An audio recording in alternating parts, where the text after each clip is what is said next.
What's up, guys? What's up, world?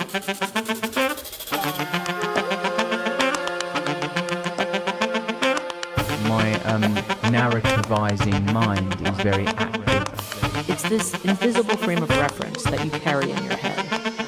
Life presents all sorts of adversity, and some adversity doesn't feel like adversity. It's sneaky. Could I interview you for my space gas?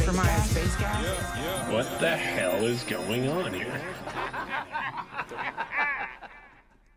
Well, what ground should we hit? What, sorry? What ground should we hit? Oh, that's a good question. I'm not quite sure. You know me, I can talk about anything. Yeah, well, between us, you got relations to Canada? I don't actually. I know a lot of people who have got relations to Canada. I've been to Nova Scotia and Newfoundland. Newfoundland. Yep. When did you go there? I went there, I think it was 8 years ago, 8 or 9 years ago. Then went up to a place called Nain, near the Arctic Circle, way up Labrador. Why'd you do that? That's a very good question. In a roundabout way, there was a lot of alcoholism and diabetes and a lot of suicide in that area. And through someone else we knew was a missionary up there, who's an American. Right. And we just thought, oh. Missionaries are people making people Catholic? No, well, Christian, this was like Protestant missionary. Oh, right. Guy, I meant to say Christian, I guess. More umbrella. Well, no, there's different flavors, you could say. It was via someone that we knew that was that, so I was like, okay, we'll go up and see and talk, because a friend of mine, she had a dream when she was younger about going there. She had relations in Canada. Her aunt and all still lives there, and outside Toronto, and she had this dream about this woman crying over her son, and this other one says, oh, that's Nain.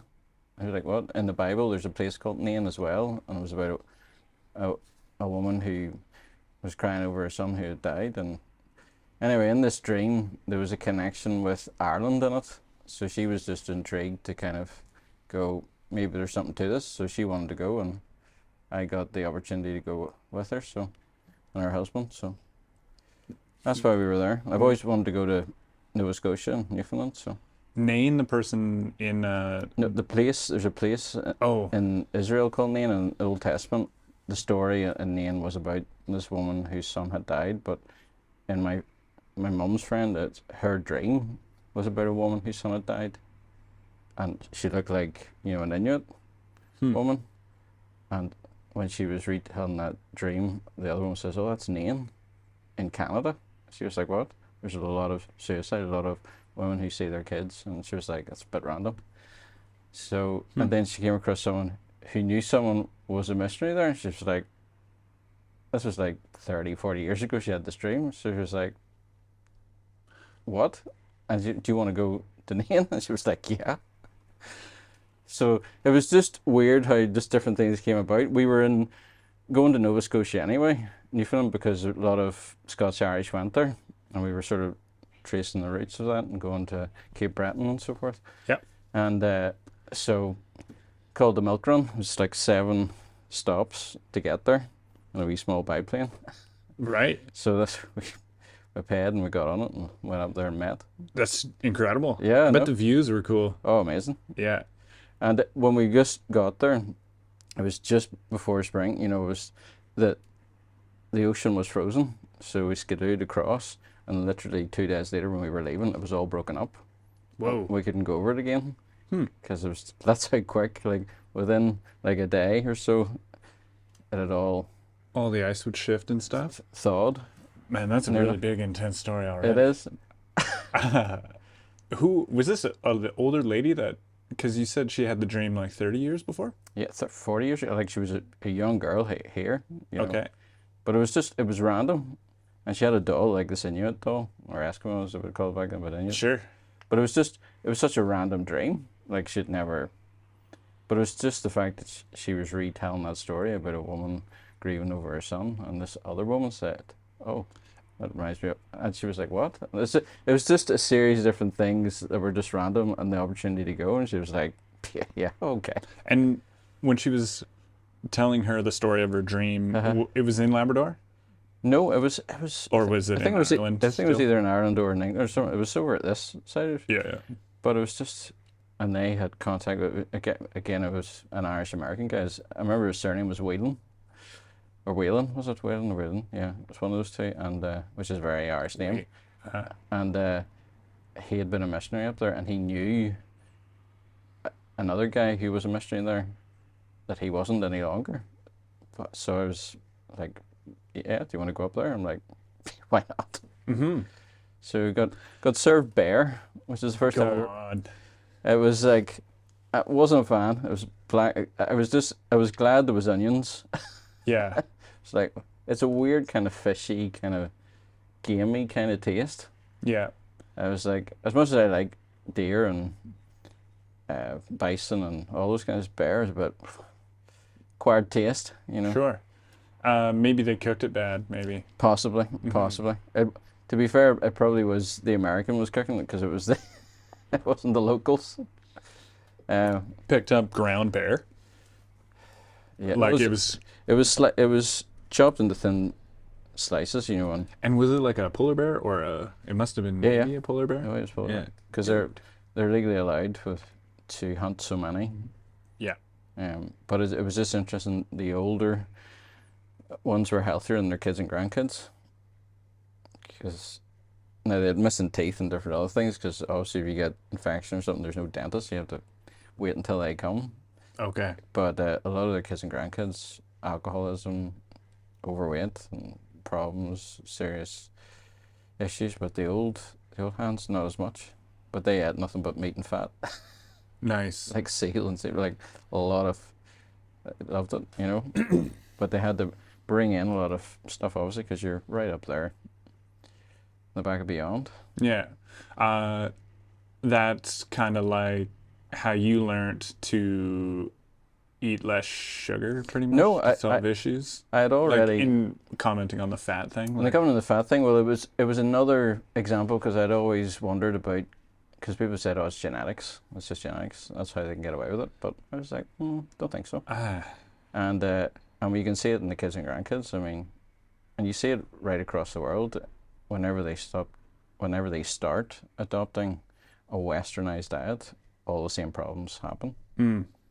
So check out the last podcast with Bestie, everybody, and we're Alright. in the very shop In the very that shop. we First met. first met. Conspiracy Corner. That's Bestie it. would call it. Conspiracy corner or controversy corner, as people. I don't even know. I was getting hit with Joe Rogan podcast. Some good old Huberman was coming on and stuff and Yeah. talking about, maybe it was Huberman, someone about B12 and stuff. I was like, I gotta go to get some B12. Yeah. I might have seen the shop already, or I just looked up like health shop. Was it 2 years ago? Was it? Or Yep. 2?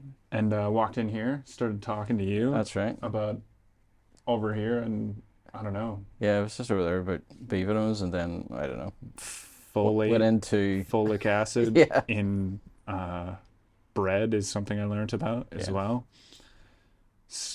And then I just heard actually recently another thing, like extra, things to kill the pests, which is bad for us, which was like, is a pesticide, Roundup. glyphosate. Yeah, so that's inside of bread, and then bleaching it to get it a little whiter, making it fatter. There's like these chemicals that are just, they are what they are They're destroying your gut. Yeah. to make the bread the way it is. And yeah, you got a lot of info on that. Last time we talked about, I don't even know if I can barely remember like if it was a clear line of how it was learned behavior. I'm mixed up between when we've talked here Exactly. versus Because in the room. Well, I only remember that. It goes hard though. Oh yeah, we did. We went into politics and everything, and my past and all kinds of stuff. Yeah, different Irish things. In the last 2 years, you kind of started a small business with friends Yeah, the coffee trailer, being a barista. and picked that already because you thought it would be accomplishable. Yeah, I mean, not a massive outlay, and having for those that like coffee, bizarrely, I'm not a coffee drinker. Right. I love the smell of coffee, Mm-hmm. but it's like one of those things of, while I do advise people not to drink too much caffeine and all those other things, I mean, if you're going to enjoy something, let it be really good, not crappy kind of coffee. And a lot of the problems with coffee comes from the fact that there can be mold, from the machines. I heard about that. Yeah. So what we do is get it roasted. There's a roastery here, we get it from them, and then we freshly grind it before we serve it, so it maintains.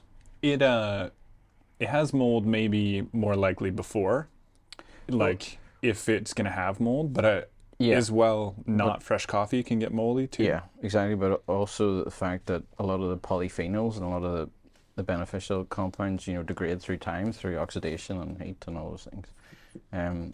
So there's a kind of a window, a sweet spot of time where you're going to get the best from it. So it's hard always to get people to completely change what they're doing, but at least if they can get the best quality of what they're doing, it takes a lot of pressure off the body. Oh man, yeah. I watch people drink a lot of instant coffee, and oh man, this poor guy.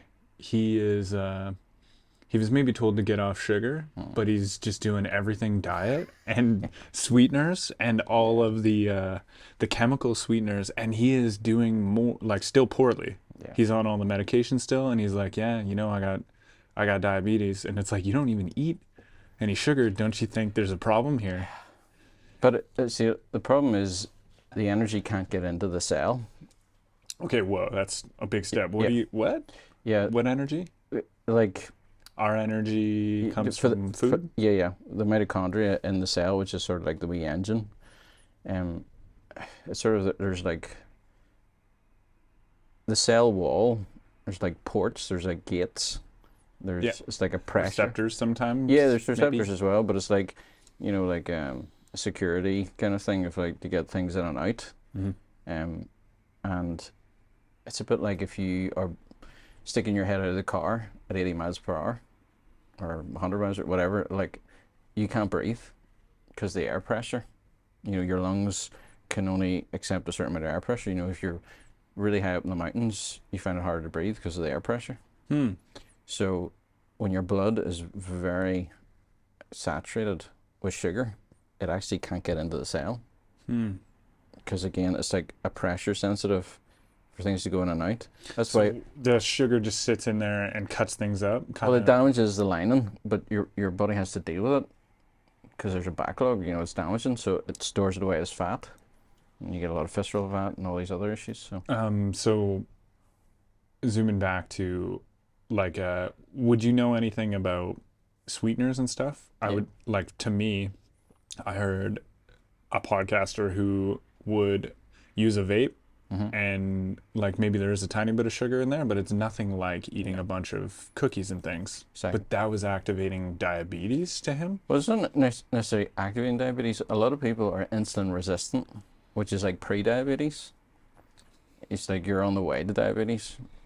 It's there's still a difficulty of getting, the energy into the cell. Would you say there is something to be said about when the body tastes sugar, though it's not really even there? Like, what is the problem with sweeteners? If you know. Yeah. Well, it depends on the sweetener. There's like a sliding scale. Because it's sometimes not sugar, like aspartame. Yeah, aspartame. The problem is they become what's known as excitotoxins. What's an excitotoxin? An excitotoxin, it overstimulates, it overexcites a receptor site that it explodes, it destroys it. A cell or a... Yeah, just nerve endings and different other things. It's a very strong chemical. So it is. So it's one of those things of the body, if there's a lot going in, for it to process it and kind of neutralize it, make it safe, requires a lot of energy and a lot of nutrition, and it's going to do damage. So the old saying is, the poison isn't always in the substance, it's in the dose. Yeah. And I think a big part of what was known as Gulf War syndrome, which is a lot of American soldiers during the Gulf War came away with like nerve problems and all these other issues. But Coca-Cola gives them crates upon crates of drink Yeah. that sits out in the sun.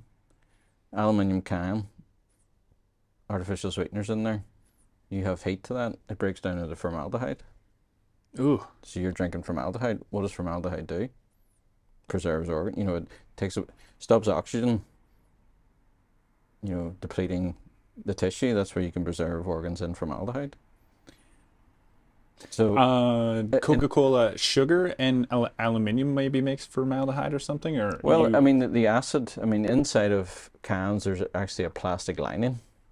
There's a thin plastic lining, so it's not right up against aluminium. But again, with heat and all kinds of like stuff. in all cans. Thin plastic lining, eh? Interesting. So because the acid in the drink Many drinks. would react with aluminium and cause problems Whoa. and would leach into it. So And yeah, cans are truly aluminium, or they? yeah, It is. Yeah. because it's light and it's cheaper than iron and all that. But even iron would have issues. Mm-hmm. So it's again, all these things is about accumulation. You know, if the more you're putting it in, is there resources, is there time for the body to deal with that before it does issues. So it's one of those things of it also isn't really meeting what the body's looking for, because the body, when people come into me and go, I have a sweet tooth, I'm like, you don't. No one has a sweet tooth. You're misinterpreting what the body's saying. It's just looking calories. So your three macros, you have your carbs, your protein, your fat. Protein's not really an energy source, it's more of a building block. At a push, if it can't get the other two, it can use protein as an energy source, but it's not very efficient. And again, it's a last resort. So your two main energy sources are carbs and fat. Carbs are a bit like kindling, you know, like newspaper, like tissue paper. Burn quick. Real quick, fast. But fat's like a log. It's slower, but it's more sustained in energy release. And once you get a log going, it's easier to keep logs going. So the body would prefer that. So it's not that carbs are wrong or bad, you should never eat them. It's just a ratio issue of most people's diets are predominantly carb, protein, and then very little fat. Big hot fire that pulls a lot of air and it whips, throws it away, and then your fire's cold again. But it's like revving the engine. It's like, sure. so constantly doing that wears out the parts of the engine faster, rather than just the initial and then cruising speed, where Yeah. each engine has its own kind of range where it's designed to be at its most efficient, and fat's kind of like that. So the body prefers that instead of kind of swinging back and forth, Yeah. back and forth, which is what sugar does. How do you believe that through like your own experience? And Yeah. so I need analogies and I need pictures as to understand stuff. So looking at how things work, it's like, oh, what can I liken this onto? And I was like, well, I could liken onto that. So that's why I've always used it. And anytime I've taught and done, people have asked me to speak on it, that's the analogy I use because it makes sense. And I think people get it yeah. a lot faster. So it's Yeah. like, Do you know why or what it would really be in a body that would make, like, why can't, well, I guess the downs maybe, or like being cold, like a fire being cold, or yeah, we're running out of energy, and those places in low energy things can't fire properly. Yep. Yeah, like revving a car engine up way up, great, cool, you got tons of power, but when you're down, I don't know, you're not really moving. Things. it's all about logistics. It's everything I can reduce down to one sentence: input and output. Output. Yeah, input and output. Oh yeah. That's it. It's like withdrawals and deposits. Christianity. Yeah, exactly. Input and output.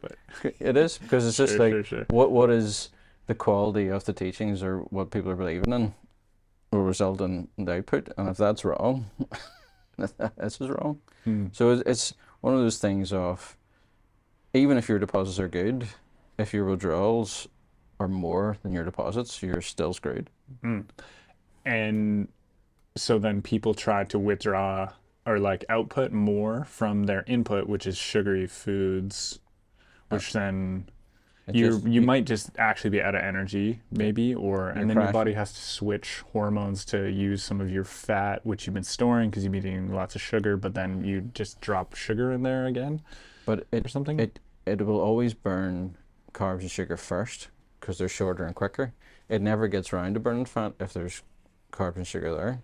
So you have to use them up first and then it switches over. But if you've switched over and you're in keto and you're burning, it'll switch back as soon as you take carbs. Yeah. So, Yeah. but it's like quicker to downshift than it is to upshift. And you have to upshift into fat, or it's easier to downshift. So it's one of those things that your body also stores a certain amount. So even if you're not taking any in, the body will release stored sugar for a while, and caffeine actually spikes your blood sugar, even though there's no sugar in it, because the body's trying to get rid of. Caffeine makes your heart rate go up, your cortisol and adrenaline go up, and that's what gives you an energy boost because it releases stored sugar. And you go, well, this is great. And then you crash. It's like alcoholics. People trying to get off alcohol will go to caffeine and sugar because the same pathways. You make alcohol from fermented sugar. So you can see there's a logic to it. You don't ever do nicotine, do you? Never done it. Like, the only person in my family that smoked was my grandfather. And he didn't smoke that much. I think I heard about Remember? your grandpa. Yeah. And The he switched- pipes or something. The pipe, that's right, you remember it was. So it's one of those things of, I would do it if it wasn't so bad for you, because I can understand there's a whole kind of like, but for me it's the deep breath. It's the,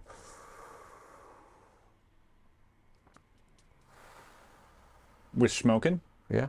That you... Because when people are stressed, they're shallow breathing, they're breathing up here, and all this is a little bit sort of tense, and that just, and even just getting oxygen into you is gonna. Pretty much everybody just take a deep breath right now. Yeah. Like it's. But it's very that wee true. bit of resistance, and it's also the kind of the ritual of it sort of preps the body, and then it sort of rewards it with the nicotine as well. So the association comes. But yeah, I think. Are you in your 40s now? Yeah. And did you have a time where you smoked weed, or Never smoked. I was too much into my health, and then I wasn't well when I was younger, so there was no way I was going to compromise that. But yeah, that's what I'm saying. I would have done it, but you if have it wasn't so bad for you. yeah, you have like empathy for people to see that you're describing something that you haven't done, which I do all the time too. Sure. Even with parenting or whatever. Of course. But yeah, I think you're on point in a way. Yeah, having a deep breath is really good, and people talk about the ritual of smoking, and it's better for people, like instead of a carton, even just switch to a finer tobacco and rolling it yourself. Absolutely, because a lot of the problems is in the slow burn paper. There's a lot of chemicals in there to slow down the burn, but they're very, how can I say, toxic over time. In the white tobacco cigarettes, are all of those papers, you think, like rollies? Rollies generally not, because if you look at, there's like a crisscross pattern. Just I'd say so. like there's salts there to slow down the burn as it goes down, but when you're burning those, it creates compounds that aren't good as well, and you're breathing them in. So at least with rollies, you don't have it. It's just paper. Yeah, so you're reducing the sort of the toxic load. I thought you were saying, we're talking about like rolling papers, like zigzags or something, or something natural. Yeah. Whereas the pre-made ones are worse because of. Fuck, there's a stack of things bad with those. The pile of things bad. I didn't even know about that one, but I've heard of a lot of other things. So there's actually piles of bad things. Oh in yeah, a cigarette. Just one. A guy I know out in Kentucky, he grew up. His family were big tobacco farmers. Like as a kid, I mean that was their thing. And they grew it and they harvested it, and they did that for years. Right. And the difference in how they did it then and how it gets processed, and there can be heavy metals and different other things in the tobacco leaves and all kinds of crap. But it's like the big stogies, as they call them, the big cigar. It's just the actual leaf itself. like cigars are less problematic because again it's just I less processing, you know. sure. So there's reasons why sort of people in the past could probably smoke more and do more, but in the progress, as it were, of trying to make it last longer, do this, that, and the other, more complications and more additions For profit, right? Yeah, those but guys are doing it to make it last longer, to Yeah. make it more addictive, to make Yeah, it whatever. all the stuff. I think that's like a profit hungry thing, like McDonald's. Yeah. Right. exactly. So Not for the health. certainly not. And it's again a lot of these things tread a fine line, and on technicalities they get things done where it's not entirely wrong, but it's not entirely right either. You know, it's they're in that liminal kind of shadowy kind of like, well, it's not. It's very hard to pin them down to say that, well, this is wrong. Hmm. You know, morally you could say it's wrong. You know, but how they're doing things, they skirt a fine line between how far they can stay within the acceptable limits of. Oof. That's like setting a law in politics that make growing without using a pesticide illegal, and therefore making people not eat healthy food, which threatens people's livelihoods, and then they're not against the law for, like, you know, murder, like if a lot of people die or something, or the pharmaceutical companies that knew it would kill people, but they're Protect profits to protect. We're not going down that pathway right now. No, yeah, fair enough. But it's human nature too. Also, a lot of people don't want to admit that they missed it and they got it wrong. Just simple pride, simple like. I don't think everything was nefariously done. I think a lot of people Sometimes no. Yeah. no. I think it's just people just don't think, and they're going, and then suddenly say, "Oh crap!" And then it's like, Yeah, Oh, we kept it I on. think you're one of the legends of. You were really strongly pushing in the last podcast. Yeah. Both are right. Yeah. There's both that are right, and I'm seeing that. Well, I'm loving that because it brings me more peace. Yes. And like, how could they be so evil? but they're not. Sometimes, yeah. There are both. There are in politics. There are good people and bad people, Yeah. and there are good police, bad police, and. What I learned at the Belfast Museum or the Ulster Museum, Yeah. there was a small, like, and maybe this isn't true, but in the south of Ireland, when they agreed that there would be north and south, Yeah. the south themselves had their own conflict where the British military had to maybe help, and it would help them to keep them split. But it's almost like the south people who agreed we should have them separate, and that's fine, they can have it, and the other people in the south are like, no, we don't want them to have it. It was still. called the treaty and the non-treaty. Those are the two factions where people just wanted an all-out. We're not going to agree. We want to complete every single county, every part of the island, and the other ones were like, well, let's not force it, and let's come to an agreement. Let's do it in stages, and then that. And there would be that in the north too. A little bit, Kind of people who are like, yeah. well, for sure this is our land, never touch it. And then some people up north who are like, I could be a part of Ireland, maybe. Maybe. The problem is Everyone's got a different opinion. they do, but Every individual. of course, but again, not every opinion is right. So we have to kind of go, well, is there a way to objectively a methodology to filter through our own biases and other people's biases to go, well, even if we can't get 100% objective truth, can we get close to it? And I think you can. And again, it's going through putting things in chronological order for a start, and then seeing that a lot of people miss out important bits of information that would have totally changed their conclusion had they had it. But again, pride gets in and people think, I know the truth. And it's like, well, do you though? Because certain things you're saying, I have information that you're not talking about, and I can't come to the same conclusion as you because of this information. And this is in conflicts like that, people get too emotional and people get too stubborn of like, but what about this, and this? And I said, no, I agree with you, but let's look at the consequences of those actions. And people just don't want to believe that would be the consequence. And sure enough, there's the consequence because it's a pattern. And this is the problem. People got too stuck in their pride of, I'm right and you're wrong. And a lot of people died. A lot of people died, and then when people die, people get really emotional. You But it- kill a brother of mine. Exactly. Oh my God! But or it keeps it father. going. But again, it's getting back to the principle, like I was saying before, about this was forced upon Irish people. So why are you doing the very thing that you say you're against? You know, why are you trying to force? You know, you become the thing that you hate because Which faction is the ones that is the ones who's which? the ones that were against the treaty, who wanted all of Ireland, they didn't want to have Just a like peaceful, be done. Yeah. Like they've been here for whatever hundreds of years, and they're there, and they're not giving up without a fight. They do live on the island. They Yeah. can be them. They So- can be them. So it's one of those things of, because force was done to their ancestors to make it the way it is, they had, well, then we had to force it back. I was like, well, let's just think about that.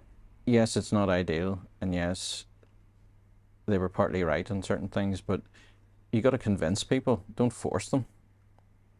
I mean, they don't have the information that you have. You know, give them an explanation, you know, show them why they're wrong, but that wasn't done. It was just like, oh, you're wrong. It's really hard, if you grew up and they're generations deep here in like the north or something. And, But yeah, but it's the false assumption that everything that they've been told is true. Because if you go, well, I think you're deceived. Are you saying my parents lied? I'm like, no, I think they were deceived too. You know, yeah, you know, you can be sincere and be sincerely wrong. I'm not doubting their intentions. I'm not doubting their, you know, their genuineness, but I'm doubting their accuracy. And that's a totally different thing. And I'm just saying, this is part of the problem. People get half a story at the wrong end of the stick, and they assume they have the full story. And it's just like, well, maybe you do, but let's just test that. when did you start thinking that way?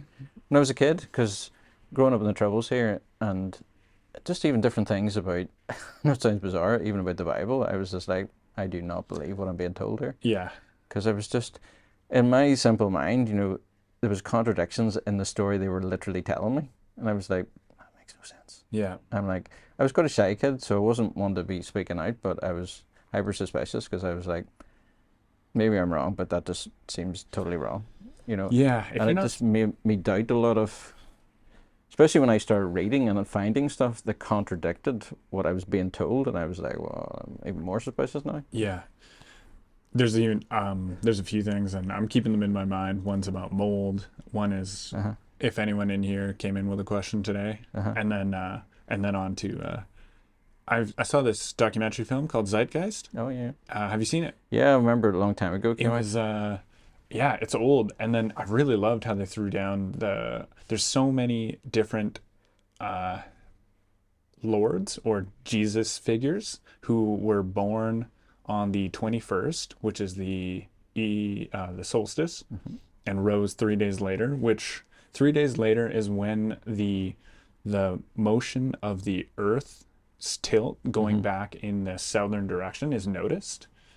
Resurrected after 3 days, similar to many other leaders, including Jesus Christ, and like the cross being the southern cross, the three kings being the three kings that come to Mary at the stables. And I was like, holy moly! But it's almost like the whole thing is about the Son, which is the Son of Christ, and Christ Sure. being like, it was crazy. But that's a great. It made a lot of sense. Yeah, but that's a great example to kind of on ramp to what I'm saying. How do you know it's true? Oh, don't know it's true, No, but but- I love it. Sounds great. No, it sounds great, but that's what I'm saying. You have to test it, and when you test it, you find it all falls apart, and it's got nothing to do with that at all. And it's like, this is the problem. People have opined and put things together, and you're going, and your evidence is, and there isn't any, because Jesus wasn't born on December 25th. None of the other gods that he claims, no evidence for in any of the documents. So it's a complete fabrication. I feel like Yeah. there was somewhere lost, man. The story's been so lost, and there might have been a guy who was really cool, but he didn't do a lot of these magic things. Yeah, but it's not about the magic things. See, this is what people get too entangled in. Let's say, for the sake of argument, totally fabricated, totally made up, wasn't a guy. But that's not the point. The point is, what is it trying to teach? Yeah. Right? Aesop's fables, there's a fox talking about grapes and he can't reach them, and then he goes, oh, you know, they're not great anyway. You know, sour grapes is where the term comes from. And it's like, there isn't a fox. That didn't happen. But it doesn't matter. The point is, what's it trying to teach? Yes. Right? There's lots of fiction that is useful and helpful to talk about ideas and we can learn from. But they didn't happen. I know, but when did people get so crazy to No. take it and be like, dude, our Jesus died for our sins? Yes, and but- like, how did they miss that? Not enough critical thinking. Exactly. Not but, enough testing. But again, that's the whole point of how would you go about doing that? Mm. And I would always say, always listen to for and against, no matter what it is. Go find someone who disagrees with it and listen to their reasons. It's using that muscle of like, whenever you hear something and it seems to come together, you go, that sounds great, yeah. But again, it could be missing, could be false. It could be genuine what he's putting across, but he could be getting it from a false source. And he was getting it from, he was reading these people and he was assuming they were right when they were completely wrong. It was completely fabricated. Mm. And no one had studied, even I at that time when I looked at it went, this is complete BS, because I love mythology and I was like, well, I've never come across anything he's saying. So that's a massive red flag that this guy doesn't know what he's talking about and hasn't even bothered. Wait, who's he? Like The guy who did Zeitgeist. Oh, okay. Yeah, because there's zero evidence for any of that, what he said. So it's just like, he's not just wrong in one area, he was wrong in 10 or 11 areas that he put together, and that's a substantial amount of error. So do you remember points that, so we're talking about a film where what I had heard and seen, which I'm not going with, like, Sure. I just love an alternative description of the Bible and its source that was kind of represented in Zeitgeist, saying there's a lot of other stories and across other religions that have these mythical beings that seem to be all living and dying at the same time as the But that's solstice. that's the problem. They're not.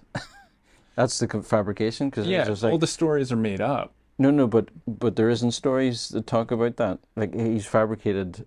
He made up these other gods. Well, I'm not saying he did it intentionally, but he was reading other people who did it, or they got it from someone else who made it up. Because when you actually read the stories, it doesn't revolve around the solstice and being, the Egyptian sources and everything that he's trying to claim Osiris and all these things. It's like, no, it's not. Even Jesus wasn't.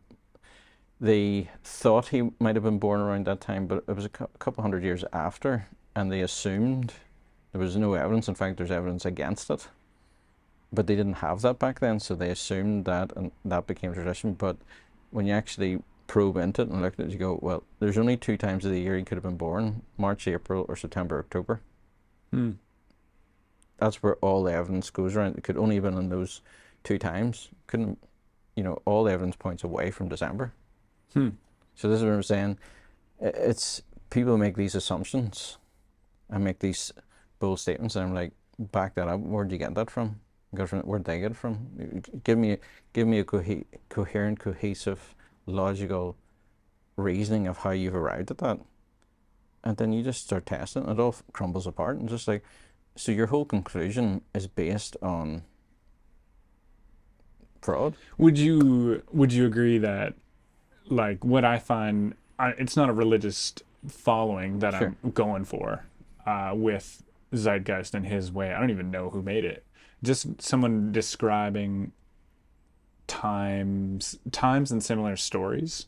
Yeah, but it's human nature. This is what people forget. It's a lot of us, regardless of culture and regardless of what we are, we're dealing with fear, we're dealing with all these different things, the human condition. So there is going to be pattern recognition. You're going to find people expressing similar things or coming up against similar problems. But that doesn't mean that they're coming to the same interpretation of those things or the same answers to those things.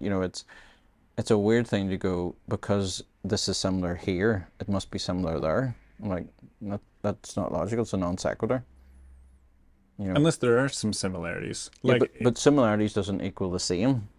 There's similarities between us, but we're not the same person. yeah. It's like, it's a weird jump of logic to go, because it's similar in 1 and 2 issues, then it's taken from that. I was like, well, not necessarily. It could be, but you just went immediately to it has to be. I was like, but there's another probability, another possibility. So why haven't you looked at that? You know, prove to me that it can't be that, but you haven't. You just went with that because it fits your conclusion. So you're working backwards. A lot of people subconsciously have a conclusion they want to go to, and they find the information that fits that, and they think, oh, there it is. I was like, no. Follow the information and see where that leads to conclusion-wise, and it just couldn't possibly lead to that conclusion because look at all these other things that you left out and you didn't test properly, and you've just landed on this. Why this and not this? They don't give you an explanation. Oh, it has to be, but that's not an answer. That's an opinion. But it's like, show you're working out. How did you get there? How did you make that leap to go, this is more trustworthy than that? And you find that this is the problem. People haven't tested their own bias. Or, so do you think you can, at some points, do you think we need belief or thought? So like, say, I feel like someone kind of reaches a point and then stops, and then someone finally goes back to all the reasons why they met the point. Say he's like, there are these similarities and these stars line up, and I think people are praising the eclipses. Yeah. And then he stopped. And then we come along and we look at all his points and we break them down. And then can't we break down all those points too? And like, it almost feels like we could never stop breaking down all the points till we've... But then it will make our accuracy better to what is truth. But again, if logically, if we can't do that, we can't trust anything. We wouldn't have technology advancements. You know, logically, there is certain laws, there is certain like reliable, consistent, repeatable things, and we've tested things to go, maybe it's not 100% of the time, but nearly all the time, it's going to be this. So that's something we can be more certain on. And because of those certainties, we were able to advance and make technology and do different things because we realized, oh, there's these under kind of lying currents of things, of how things work. For sure, I agree with you. So, but like technology innovations and all that. But without that objectivity, if you don't believe that it's possible to find that, why bother trying? If everything's relative and nothing really matters, then you're sort of like pissing in the wind. I mean, it's like, but it's that idea of, no, I think there is something certain beyond me that'll be there after me, that was there before me to discover. And with that kind of certainty, I can then understand other things. And that's the thing of all information. We understand there's variables and people can lie and people can just make genuine mistakes. But is there a way to weed that out? Is there a way to filter that out? Maybe not 100%, but you can do a lot of it. Pretty close. Yeah, pretty close. So that's the problem. People don't do that. And then you have all these, there isn't 100 different, they can't all be right. So that's the scientific method. You know, you're testing, repeating, you're observing, you change it up. If, you know, you just try and find out what is going to hold no matter what you throw at it. It's still going to stand. It's like, okay. The Holy Bible. No. It's not just that. I'm just kidding. Exactly. It's one of those things of the truth sets you free, regardless of what it is, regardless of what topic it is. So if you don't have the truth, you're not free. But if you think you have the truth and it's actually a lie, you're not free. And you don't even know. You don't even know, because that's the whole point of deception. Right now, I don't feel as if I'm deceived. I don't feel as if I don't. But I could be. Because that's the whole point of deception. You don't know that you're deceived. Yeah, damn it. So how do we check if we're being deceived? But that's the whole point of, in a multitude of counselors, there's much safety. It's a proverb in the Bible. Because I have a blind spot that you don't have, and you have a blind spot that I don't have, and someone else's blind spot that neither of us have. You know, so that's why I always say to people, always listen to every point of view, regardless of how wacky it is and how stupid it is. It doesn't matter. It's a good practice, a good energy, kind of energetic routine of building up that mental muscle of, why are they wrong? Oh, they're wrong. Yeah, but why are they wrong? Oh, they're just wrong. I'm like, no. You have to break it. Why are they wrong?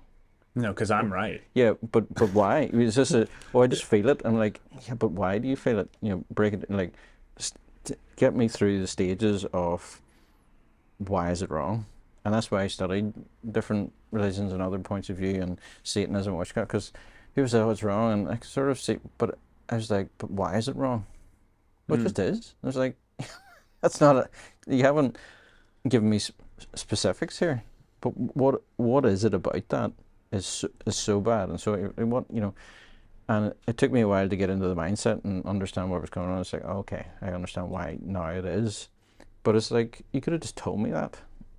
You could have shown me and explained. Yeah, the people might not know. They don't know exactly, but that's my point. Blindly following.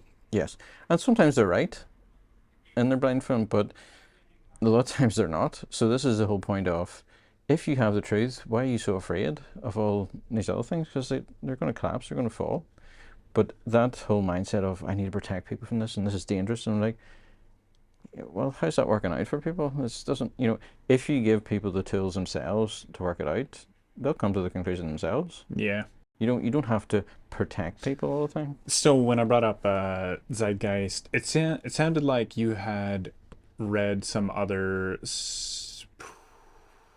mythical, or like, what are these people? Yeah, mythologies. Jesus, yeah, Christ people, or what do we call that? Like mythology, I guess. Just mythology. Yeah. Yeah. It's just narrations, it's stories of teachers or philosophers or heroes or gods or whatever. It's just, They're nice people usually Yeah, in these mythologies, but- unless they're not. well, a lot of times they're not actually, because they're just sort of anthropomorphisms of human nature. They're extreme cases, or they're people making gods in their own image, or wannabe gods that, you know, it's people sort of trying to understand the world around them and their human condition, and using symbols and using planets to understand that. And a lot of times this is why there's similarities in different mythologies, because they were all watching the sky at the same time, from Yeah. different angles of the planet. So they were seeing different events happen, and they all anthropomorphized it and spoke of them as if they were kings or heroes, you know, doing fighting and all these things, when it wasn't at all. But it was their way of trying to make sense of what was going on. Mm-hmm. And then it's like looking to the animal kingdom and trying to draw moral standards from that as to how we should live. I'm just like, well, that's going to be pretty rough. Probably not a good source to constantly look to. So it's, again, people trying to make sense of the pain and the fear and why we're here and all these different other questions, and they're trying to grapple with these existential kind of problems and make it understandable and relatable. But not all of it is good or right. Yeah, and so where'd we mess up? The people really took the mythologies and didn't test if they were true, and took them too literally. Sometimes, but there was definitely, you see some of the Greeks, like Socrates, who went against the whole idea of gods and said it was not. You know, there was people had their suspicions. There was people who were like, oh, this doesn't seem right. So I'm gonna go to Athens soon, actually, which is gonna be whatever, Awesome. too Yeah. much information. I'm not gonna be able to figure it out. I need to read and stuff. When did they make Greek gods? Do you know? Well, you know, I mean, it's Like, like, Socrates came along. They invented like a school. well, they didn't fully invent it. The word school itself comes from a Greek word that actually means leisure. It means to hold up, you know, scholars. But a lot of, even in their own writings, now some of it was native, sort of within their own culture, but they were drawn from Egypt a lot, and some from the Middle East, from the Phoenicians and other things. So they traveled to Egypt to learn from the priests there. They traveled to other places. You know, some of the philosophers came from there to Greece and set up schools. You know, it's understanding that these people weren't isolated and insulated from the world. There was trade, there was commerce, there was exchanging of ideas, there were people thinking about stuff, and it's messy. It's not a hive mind. It's not like they were all, when people go, the Greeks believed this, I'm like, not all Greeks. Mm-hmm. It's like, Just like you said with Yeah. Socrates. yeah. Yeah. And when people go, the Jews believe this, I'm like, Not all Jews. Two things can be true. Exactly. Yeah. But it's this false notion when people make these broad stroke statements like America has done this. I'm like, no, America didn't do this. Trump did this. No, it's not even Trump no, because we didn't, dude. so Like, exactly the military guys. Exactly. Who told them? Who's pulling strings? Exactly. So yes, it is groups of people, but it's a minority. So again, people have to change their language because this too casual attitude of broad stroking everyone with the same, Canadians think this, and it's like really, like some Canadians think this. Not Canadians are very diverse. Exactly. We're a lot of different people. So same with Americans. Now same with the world. Exactly. But it's always been the case. There's this notion that in the past they were all more in lockstep. I'm like, your evidence is it's not there. In fact, the evidence is again, people had the same conflicts and same things, and people didn't fully do this and that, and there was subcultures, and there was things that, like a Venn diagram, that sort of half agreed with the other group, but not entirely. That's life. That's human nature. So when people are making these statements, you kind of have to go, why? Why are you making it? You're actually deceiving yourself by the terminology you're using. We do it too, like at the end of the day when we do talk, or like say we make a joke about a stereotype, it is super simplifying, and it is like on a larger scale true, but it's not true for everyone. Like all Canadians say A, and then you hear it with a lot of them, but that's not true for all of them. And we do speak this way, and we're not like, I guess we just can't speak too unthoughtfully too often. Like it's good to practice speech in a super what am I even saying? Kind of specific way, or not like in a specific way, like with breaking down lots of details if we're in intense situations where we need to make important decisions. Exactly. It's better to have more specificity, because too many things get lost. And for me to go down, the route of zeitgeist and relearn every single piece of everything. But you don't have to do every single piece. You see, this is the false, like, extreme thinking that human nature kind of swings to. And it's just like, even just looking at the main points and checking those out falls apart. So it's just one of those things of, I may not have every single piece right, but just, basic 101 investigative kind of like, where are you getting that from? And you go, how could you possibly have arrived at that conclusion from this evidence? Because this does not say that. Or you've highlighted one piece, took it out of context, but if you put it in context, it can't mean that. If you take it out of context, yeah, you can make that fit into anything. So what says it? It's like, yeah, no, it says it, but look at what it says before it and after it. So it can't mean what you're saying it means. Because, again, context gives clarity, context gives meaning. So if you pull things out of, it's like if I was quoting someone else and say, oh, but I heard you say that. And he's like, oh, I did say it. Oh, so you're admitting it? And they're like, yeah, but I was quoting someone else. I wasn't saying it like I agree with it. But they would hyper focus on, but you said it. I was like, well, of course I said it. I was quoting someone else. Yeah. But you've pulled it out of context. Oh, I heard you say these words, so you mean those words. I'm like, no, I don't. Oh, but you said it. I'm like, you're going around in circles here. Just like, I'm not denying I didn't say it. Oh, so you admit it then? You admit it? Admit what? I just admitted that I said it. I didn't admit that I agreed with what I said. So it seems like, I don't even know. Well, it feels like when you're maybe a critical thinker that you are sort of an anomaly in a way, but maybe that's a product of being human. Suspicious human, and being just in a different consciousness than everybody. And it seems like, we may think a little bit more about certain things, and then there are different types of people who may not, and maybe that's a giant stereotype, but I do think there are different kinds of people who think differently. And then I'm thinking, is there good for people who just don't? Because I would admit I don't investigate everything. I can't.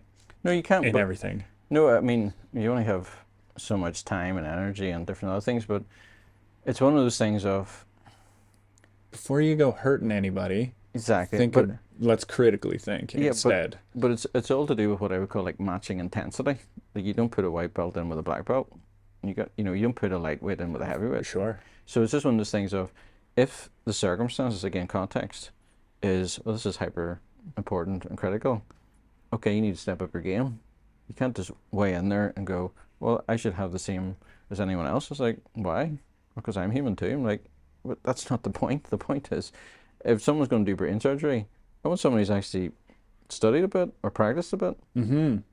I can't walk up and go, well, I'm human. Why are you not giving me that? It's like, because I haven't done that and I'm not good at it. And I would have emotional problems with that and issues. You know, it would be a really dangerous and bad thing for me to go, you're discriminating against me because you think you're better. I'm like, yeah, because he's objectively better. She's objectively better because here's the evidence. Yeah. I don't have any. Mm-hmm. I'm just making a claim. Oh, I can do that. I was like, can you?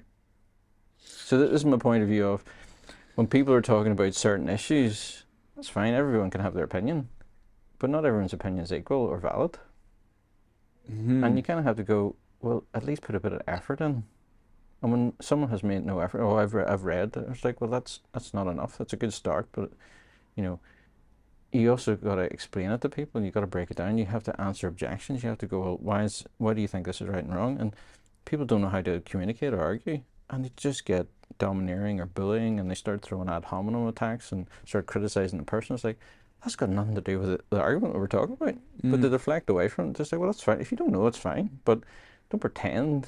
You know, it's almost hard to see what belt someone's in different, you know, when maybe I don't know, if there's a green belt and a blue belt and they kind of meet and we're talking about one subject, say it's the studies of Jesus Christ or some, it is one part and one facet of our vast world that it's almost hard for those two people to even see what belt they are and how much. But at the end of the day, kind of like you said, you should just hear each other out. But iron sharpens instead. iron. You know, iron can sharpen iron if you approach the right angle. It's the intentionality of it. Iron can blunt iron if you come at the wrong angle. So it's one of those things of, if we're both coming with the right sort of intentions, it can be beneficial. Even though we walk away and we haven't convinced the other person, it's not the point. It's the process has actually been useful because it sharpens each other's skills. Yeah. So it's coming with the intentionality of, I may not be able to convince you of my position. That may be my fault, it may be your fault, maybe a bit of both, who knows. But in the process of attempting without forcing, I think we both get better. And it may make us think, oh, I need to go away and look at that, or find a better way of saying it, or find a better way to articulate it, because a lot of times it's sort of like, what are the words I'm looking for here? And just through the practice of that, you become better. And then you start picking up on people and you start going, okay, to make it clear to this person, if I use these analogies and this way of saying it, they'll get it maybe quicker. And it's just one of those things of not being overwhelmed with, oh, but you're not going to know everything. Like, well, I wasn't saying I was going to know everything, but on certain things, if you're looking into, you can know. Even at the end with that green belt, he's not a purple or a black. Exactly. You know, like it will end, but I guess the practice should just be, and you know, he could lose to a blue belt sometimes. Exactly. And but so I guess just keep talking and stop letting people not talk and be okay with being wrong. Yep. But it's a win-win. You got to look at it. See, a lot of people see. I loved your opinion on this. Yeah. Go on.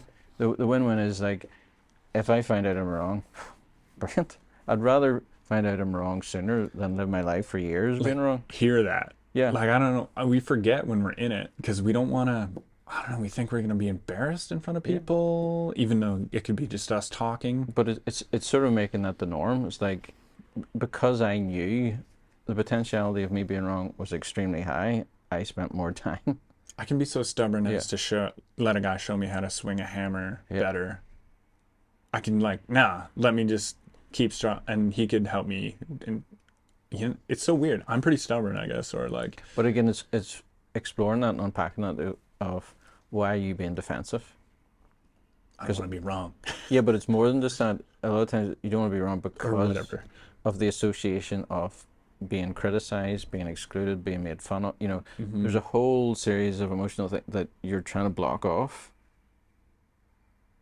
Because again, subconsciously, back of your mind, there's periods in the past where that happens. You're like, no, I'm not going to let that happen again. And then people forget that, and they just go, no. It's just like, but hold on a second. You don't know everything. I don't know everything. I could be wrong. Someone else may have a slightly better way of doing it, or maybe close to it. So what's the harm in hearing them out? Some people are better at, like, there are some people you're better at talking with, and they can be whatever. If we're using belts, like, they could be whatever belt, from white, blue, green, all the way up to black, whatever. And if you find people that you can, yeah, this analogy is funny, spar with, Yeah. but you're good at sparring with each other, even though you're a black and a white belt. Yeah. And then I guess it is true that you won't be able to jive or even talk to some people sometimes, and they could be black belts, and they have all the knowledge, and they're better than you, but they're not. There's something about you and them. There's no consideration. There's no, against your intentionality of why are we sparring? What's the intention? Should we war with those people now, or what? No, like, it's just leave them alone, leave them keep alone. them away. Yeah, it's just like let them do their thing, but it's just finding other people that have a growth mindset. Because like, I guess the problem is some people I don't want to talk to because it's not working for some reason, and then some experts listen to, I'd love to hear them, because they maybe are more gentle or whatever it is. Maybe they're less gentle about how they communicate, and then that works for me or something. Yeah, but it's in communication. Again, it's what's the end goal? What are you hoping to achieve? Feel like I learn. Yes, you want to get better at something. You want to understand something, and sometimes like even though it may not be the style I particularly want, maybe too harsh, I'll take it because I'd rather get the information sooner than wait for it to come in every way I would prefer it to come in. Amazon package to your Exactly. door. Yeah. It's just one of those things of you get so desperate sometimes. It's like, just give me the fucking truth. I don't care. Just tell me it straight. Shout it to me. Whatever.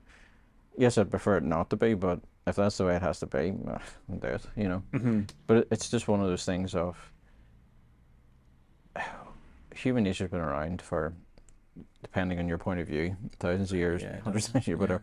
But there's patterns you can't tell me we haven't come to good conclusions or helpful conclusions on a lot of things. There's just too many people who've tried it to go, oh, they've never found it. It's like, what? It makes no sense.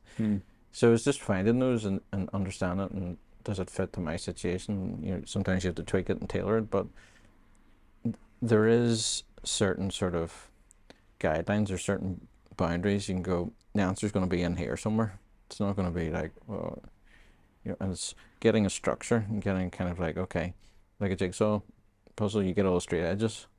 I don't have every piece, but I know it's roughly within this area.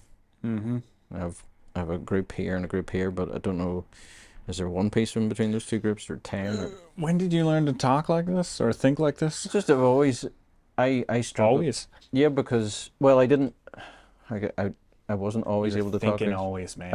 I was thinking. I was always thinking because I think a lot of it partly comes from fear, to be honest. Sure.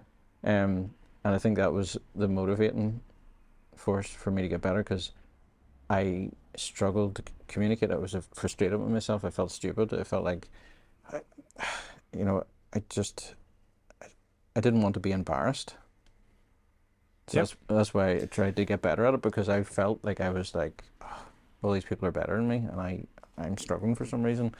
So I read dictionaries and I did things, and I was desperately trying to go, what am I trying to say? What is it? And through just more persistence, I think I learned to sort of go, oh, okay, this is what it is, and sort of taking those pictures and putting it across, and that was okay. But part of me felt it wasn't okay, and so I had to get past that within myself. It's very peculiar how we like, you can't. I've been in situations where I can't think myself out of it, and thinking is actually less of what I need to do, rather than maybe just talk or action, movement. But there is something to be said about some folks who there is some thinking that you can do in between just talking quickly. And that would be like different kind of folks that would just talk faster rather than breaking it down and being like, what would be the best way to talk to be the best kind of person, and all those thoughts, and be like, this is true about them, and this is true, and then there's the words, and I'll now speak that. But then, and this is about growing up and trying to be good and be a good speaker, you have to practice finally getting those words out.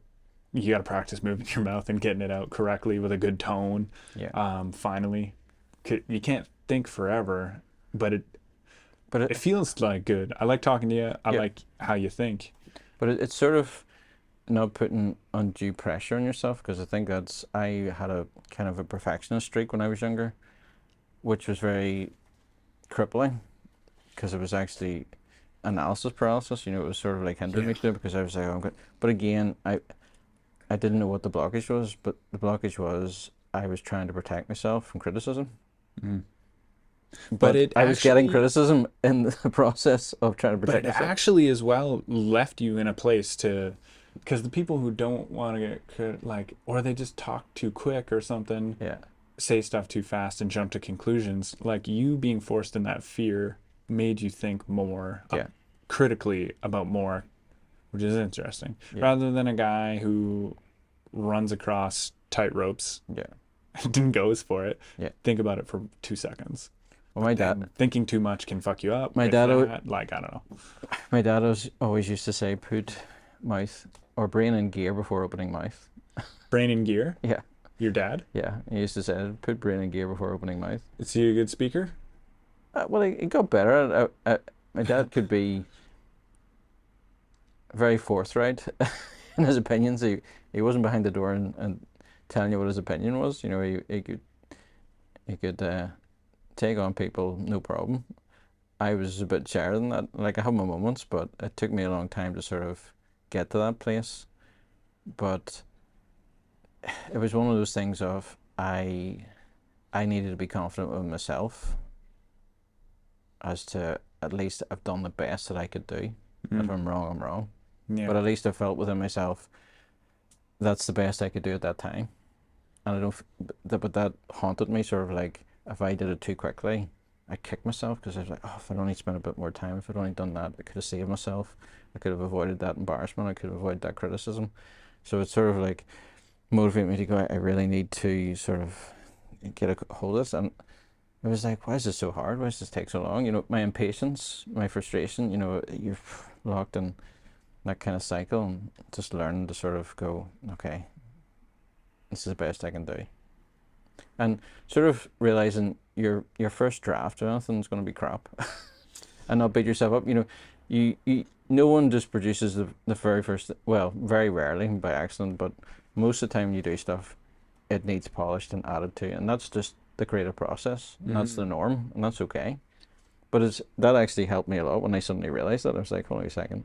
When I was looking at all these other people, yes, sometimes they did walk out within 10 minutes of a song or something. I was like, that's amazing. But again, it was all the practice before that. It was all the repetition, all the polishing, all the refining.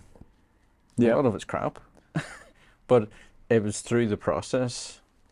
You can't skip that. You can do certain things that can help shorten that process, but you can't skip the process. That's what I was saying about thinking getting stuck thinking, where you actually got to get stuck doing a bit too, because you can't. Yeah. You got to apply your thoughts. But you got to come at it from a different angle. If you're stuck in a certain way of thinking, I've found at times in the process of talking to someone, it's sort of like unpacking it, and sort of it makes more room in your mind for actually thoughts to flow. See, when you're stuck in your own head thinking about stuff after a while, it's like, it's too cramped in here. But there's something about the process of speaking it out to someone else, sort of almost like gives more room. And I've had good thoughts and good things come into me, even though I've been thinking the same things inside my head. The process of speaking it has sort of given me more room. It's weird. Clear seems to. I don't even know. It's almost hearing your own thoughts. Sort of finally puts the paintbrush on the canvas and shows you what it actually would look like. Yeah, and that's the analogy I said to you last time. I see people's minds like a canvas and my tongue like a paintbrush. What? Yeah, so I'm trying to find the right colors to paint. So that's why I like using words. Words are colors to me. Do you actually see words as colors? No, but as an analogy, I do. Sweet. So You're allowed to see colors. Oh no, yeah, but there is people who have it, but I don't have it. But I'm just saying, as an analogy, you know, your shade of meaning of a word may be different than mine, but if I can figure that out, I can paint a better picture to transfer the picture I have in my canvas over to yours. Mm-hmm. And then do you think that's yeah, it's a selfish thought because it's when you're selfless, like say your knowledge and what we want to portray to each other, well, I guess, and it can even be to make someone be wrong, try to paint the picture perfectly good so they can see that they're wrong so then they can learn. And then that when they're smarter, then they can come back and paint a picture in our minds about maybe where we're wrong about something, and then we will be better. But a lot of times it's if people can feel heard and seen, in the sense of if people can just get to the point where people understand them, they don't have to agree with them, but there's something about, okay, at least you understand where I'm coming from. Yeah, it's a big thing. So it never stops. So that's the whole thing of, maybe in the process of me explaining this, you can then see, because I'm too close to it, where I've made the mistake, where I've went wrong. But at least let me explain it all and see the overall picture before you immediately shut me down and say I'm wrong. I'm like, I maybe am, but you know, let me give the full breadth of it. So then you go, all right, I can see where you're coming from. This is where I disagree, and this is why. I'm like, okay, fair enough, because you give me the time. You're able to look at each point that I've said. I kind of I'm going to spend more time and trust you a bit more because you've actually taken the time to go through it. You know, it's that whole thing of, you could say I'm more receptive to hearing a critique because someone actually has the intentionality of they care more because they've taken the time. You know, it's like proof of concept. It's like all girls want, man, is to be heard. Well, it's like an slash everybody. Yeah. But it's like a joke that proof of concept. Like, women, I will be here and hear you. Yeah. But go on. But it's just like in business. It's like, well, how do you know this work? Well, proof of concept. Do it in small scale. Show that it at least has a certain amount of viability. You know, test it.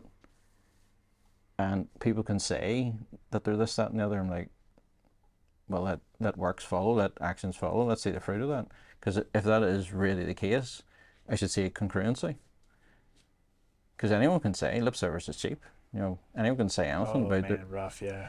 But it's, and again, a lot of times we're not looking for perfection.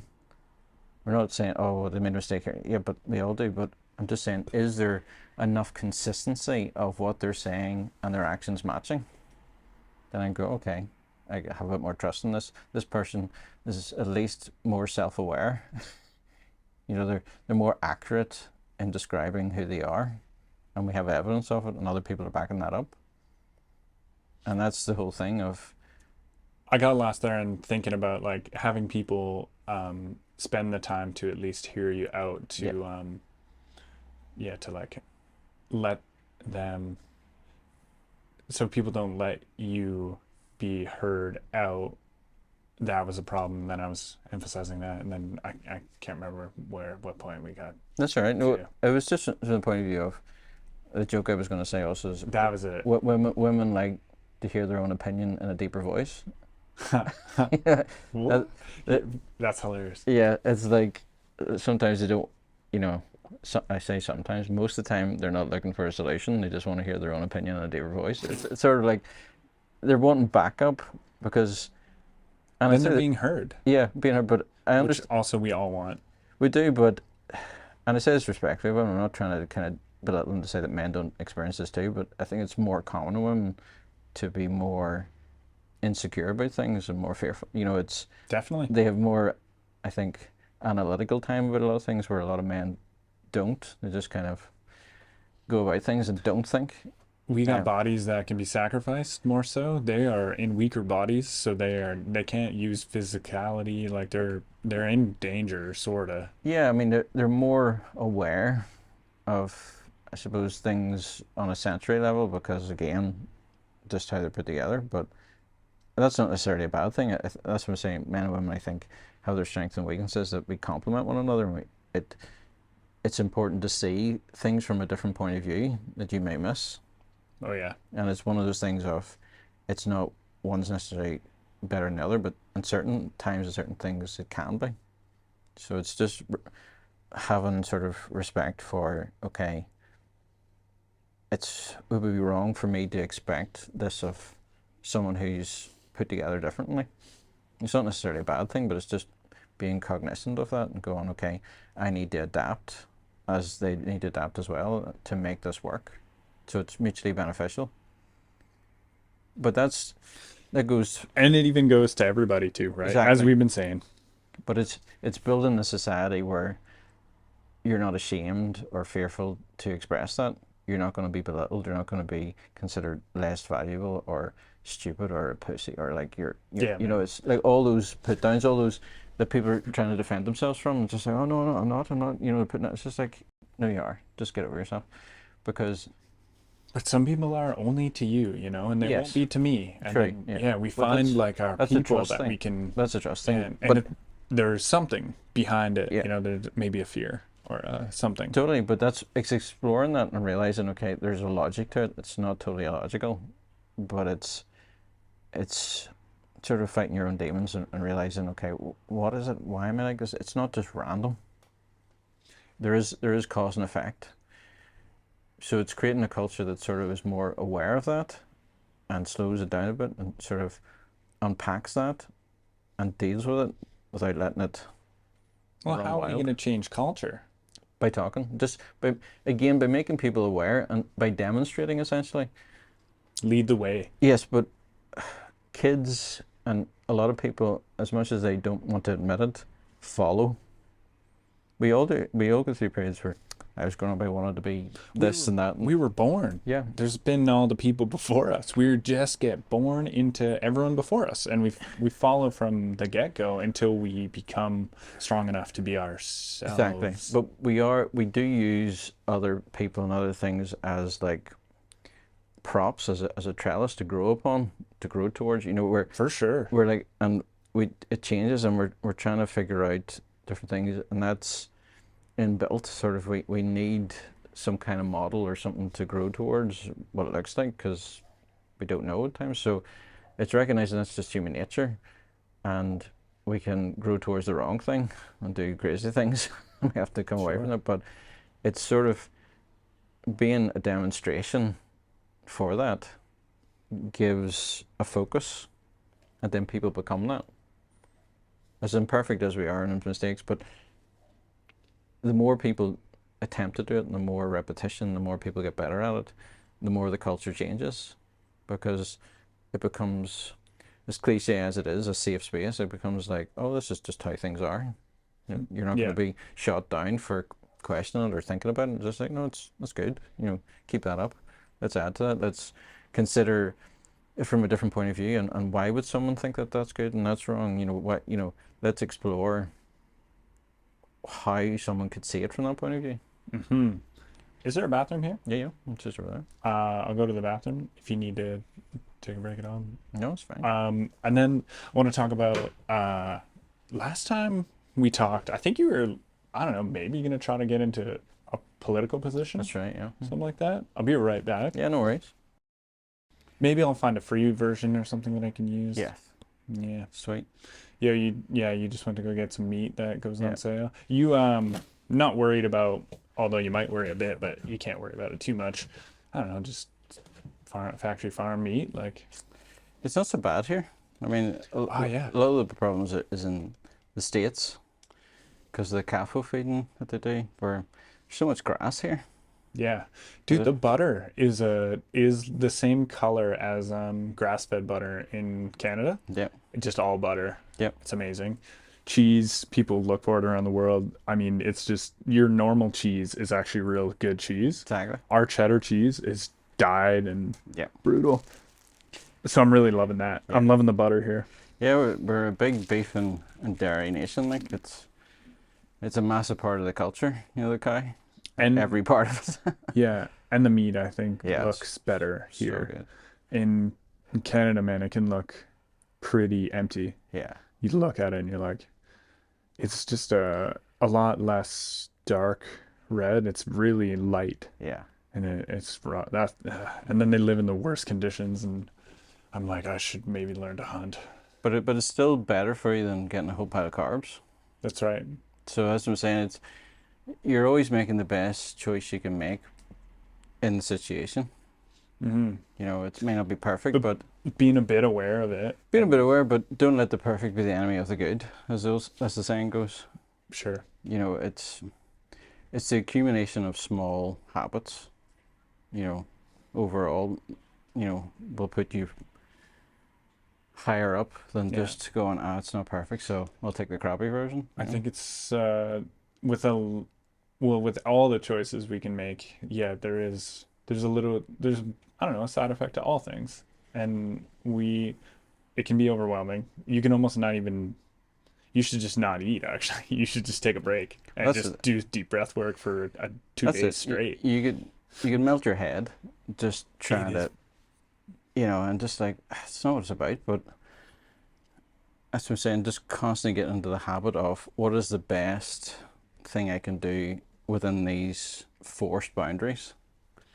Oh, and you asking about the audio. Yeah. That was a good question. Because I should plug this in actually. Okay. Is there a USB over there? That an empty one? There you go. Dude, we were in Hillsborough and you Yeah. were there too. Yeah. And Otter came up. She didn't have her glasses on. She didn't know it was you. Right, okay. Oh, it's Bestie. And we're in the middle of a conversation and you just quickly, right you are. And then you just went back into the conversation and we still say it. We're just like, right you are. And just continue on. It is funny. When I'm being a tour guide a couple of times a year with a lot of Americans, it's interesting hearing their interpretation of me. Because Sure. you're not used to having someone kind of go, what? And I'm like, what do you mean? Yeah. So I enjoy that interaction. That's what I'm saying. There's certain things that you need someone else's perspective because you just wouldn't have seen it. I remember. Oh. Go for it. Yeah. Oh, I was gonna say you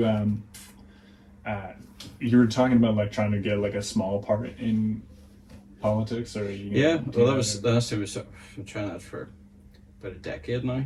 trying. Yeah. It's just I always had an interest in it, but I hate it. I hate politics. I just. The way it's being run. Yeah, it's just and I just can't be annoyed. It's too much drama. I heard this with well, I don't know who the heck they were talking about, but it just makes obvious sense. This guy, he got into it and they claimed him as a great guy, and he's like, yeah, I had to leave because I didn't sign up for this. What I signed up for was to make people do well and to do well on others, not to be bought and or sold, like, or whatever it may be. Exactly, but the problem is he fell for the lie, and that's my whole point. I don't think getting good people in will change it. I think getting good people in that want to break it up will change it. There's a big difference. Yeah. But it's communicating to the populace why it's wrong. People instinctively go, oh, it's wrong, it's bad. I was like, but why? Why is it wrong? It's just saying that storage is full there. That happens every time. Good. Um, That one's got more, and it's the main one. but it's one of those things of, I can't remember how much I said about this the last time. I think it might have been in here because it's I ringing don't a think it bell was in here. Yeah, Yeah. because it's the whole point of, if I asked you what the problem of politics is, what would you say? People not looking out for the well-being of people, but designing it to, I don't know, give kickbacks for their family or for groups of people whom they may like. Profit can be So how would you go about fixing that? remove the ability to make profit through laws somehow, like insider trading. And I was You had some great opinions on that, yeah. but oh geez, it just seems we need people who are willing and known to be tried and true tested, like Proof of concept. family people, proof of concept, people who want the well-being of people and usually make those decisions critically thinking about the well-being of people over the money. But it's, see, whenever I ask people this question, everyone gets a sort of partial right answer. I would say you're partially right, but you're actually missing the problem.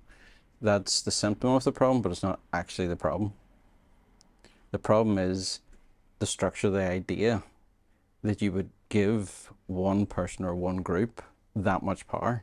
That in itself is a problem, and that's how you fix the problem as well. Will it fix all problems? No, because human nature will, but it's understanding that all these things come from that idea. My idea? No, No. the idea I just said, that people are giving one group of people all those funds, all that power. Yeah. That idea itself is the problem. So that's why getting good people in there in the same framework and the same idea is not going to work, because it's set up to encourage the sociopath, the psychopath, the worst kind of person. It's drawn to that like a moth to a flame. One stronghold, one honey, one thing. They lie, cheat, steal. They'll do whatever to get that, and then they have everything. It's like you're asking for problems. Even if you did get good people in there and they did a great job, someone else would come in and undo it all. How do you and I'm actually, yeah, I can agree. What would it look like otherwise? How do you split it up? You just need smaller regiments of power, because there's always a bit of a power thing going on. Like, we can't have kids are out of power, right? We decide for kids, and there are rights and wrongs, and there is, but it's from the point of view of, at different stages of your life, you need different things, and it's the hubris, it's the pride, it's the arrogance to think that I or one group of people knows how to do it for every group of person at every stage of their life. I don't. I can have rough ideas, I can have close, approximate ideas, but it would be terribly arrogant of me to go, I can provide a great service for whoever you are, no matter what stage of life you're at. yeah. It's just foolishness. So the analogy I use is, imagine if someone said to you, you're only allowed to vote for one supermarket for the next 4 years. You'd look at me and go, what? Well, you're only allowed to vote for one movie to come out for the next 4 years. You're only allowed one fast food chain for the next 4 years. People look at you and go, what? Oh, you're only allowed one vehicle for the next 4 years. You go, you're seriously mentally ill. Why would you think that would work? Exactly. Why would you think having a political party for 4 years works? Because it has never worked. Have you thought of, have you gone down critical thinking pathway to think about how to divide it up, the power? Yeah, but that's the whole point. We're already doing what I want to be done in the business sector and the religious sector. That is making businesses. No, having parallel systems at the same time. What was the second thing you said after the business sector? The religious sector. Oh, the religious sector. Right. There used to be a single state religion that people had to pay into whether they agreed with it or not. Yeah. It was a state church. It was like, this is the prescribed way. You're not, no dissent. It used to be feudalism. So it's like, we've come away from those two things. Is it perfect? No. It's a damn sight better than that. You don't need to get a majority of people for one day in every 4 or 5 years so you can change your denomination or your religion. You just change it. You don't need permission to change it. You just change it. You don't need permission to go to a Walmart or whatever, or McDonald's. Or every time you spend money, that is your vote. Yeah. So it's good news. Yeah. We're okay. No, we're not okay in the sense of it's a transferable model. The model I'm asking to be done in politics is what we're doing every day in other sectors. Can you do it with every single thing in government? No. When it comes to borders and military, there has to be one. You can't have parallel systems. That's different countries then. If you have a separate security and everything, well, that's a different country. If Canada, which is close to breaking up with Alberta and all those, they're threatening to leave the Union of Canada, that's the whole thing of Ottawa has just decided to go, no. And Alberta's like, we contribute much more than what we get back. And we've been doing it for 40 years. And you keep lying to us, so we're going to leave. And they're like, oh, you can't do that? I'm like, yeah, they can. It's that whole thing, oh, no, you can't. I said, why can't they? That's the whole thing. It's just, but this is how things are done. I'm like, yeah, but it's wrong. This is how things are done. That's a statement from Ottawa. Yeah. Yeah. But this is robbery. This is people have been lied to. People have been promised stuff that they didn't get. How's that fair? You know, So, yeah, dividing it up a bit, and it kind of figures itself out. but it's from the point of view of why are they not allowed to? Well, because we say so. I'm like, seriously? It's real petty. It's like so every country in history has come about because people went, nah, not accepting that. Left, maybe had a war. So Divvy just it up. divvy it up. So it's just the whole point of like, oh, but you can't divvy it up now. Why not? Well, those are fools. They're just power people. But that's what I'm saying. It's the stupidity of. But again, it's the stupidity of people assuming that this was the right model in the first place. It would it keeps going up that way. But is there a model like in, say, Alberta, which is like the size of Ireland, maybe 4 times or something, which is insane. But It's the what? Sorry, 14? the size of Ireland 4 Oh yeah, times. the size. Like, Yeah. it's just. But like making, do you think it's better to have more smaller countries that make sense? No, it's not. It's not How do better. we divide the power for? But it's all to do with, again, the people. You can be too small and you can be too big. And it depends. Like, just because it's 4 times the size doesn't mean. Like, a lot of areas are wilderness. You know, in a sense, they're rocky. The quality of the land. I mean, Russia is massive, but you can't use all that land. A lot of mountains, a lot of stuff that's just not inhabitable or very difficult to inhabit. So Canada's the same. There's huge tracts in the territories of Yukon and everything. Like, you can't have an Ottawa in the Yukon. Yeah. The land doesn't. Alaska's the same. So it's more to do with what you can do with the land that you have rather than the size of the land. So your idea though, and breaking up the system, the replacement system. Have you thought about, like, we'll just bring up Ireland and we'll say it actually just totally unifies or something Yeah, yeah. Well, it's not for a an question. island that it is. It's not a question of whether Ireland will unite. It's only a question of, or it's not a question if it's going to unite. It's only a question of when. It will. Nice. And then, yeah, you might not have the answer to this, but yeah, I'm just trying to get a description of like what, because it'd be sweet to hear a description of what it would look like. Yeah, just no powerhouse where they get all the money and power. Well, But like some sort of like, is there multitudes of them and they check themselves or something? No, it's not about well, in a sense they do check themselves, but it's like businesses, corporate. If you want to take out a contract with a mobile phone carrier, you do it. You go to them and you go, this is the terms of agreement. I'm going to pay you for this service. There you go. That's your vote. So you go to a political party and you go, I like your policy to do with education or health. I want to avail of that. Well, that's how much it's going to cost. Okay. There you go.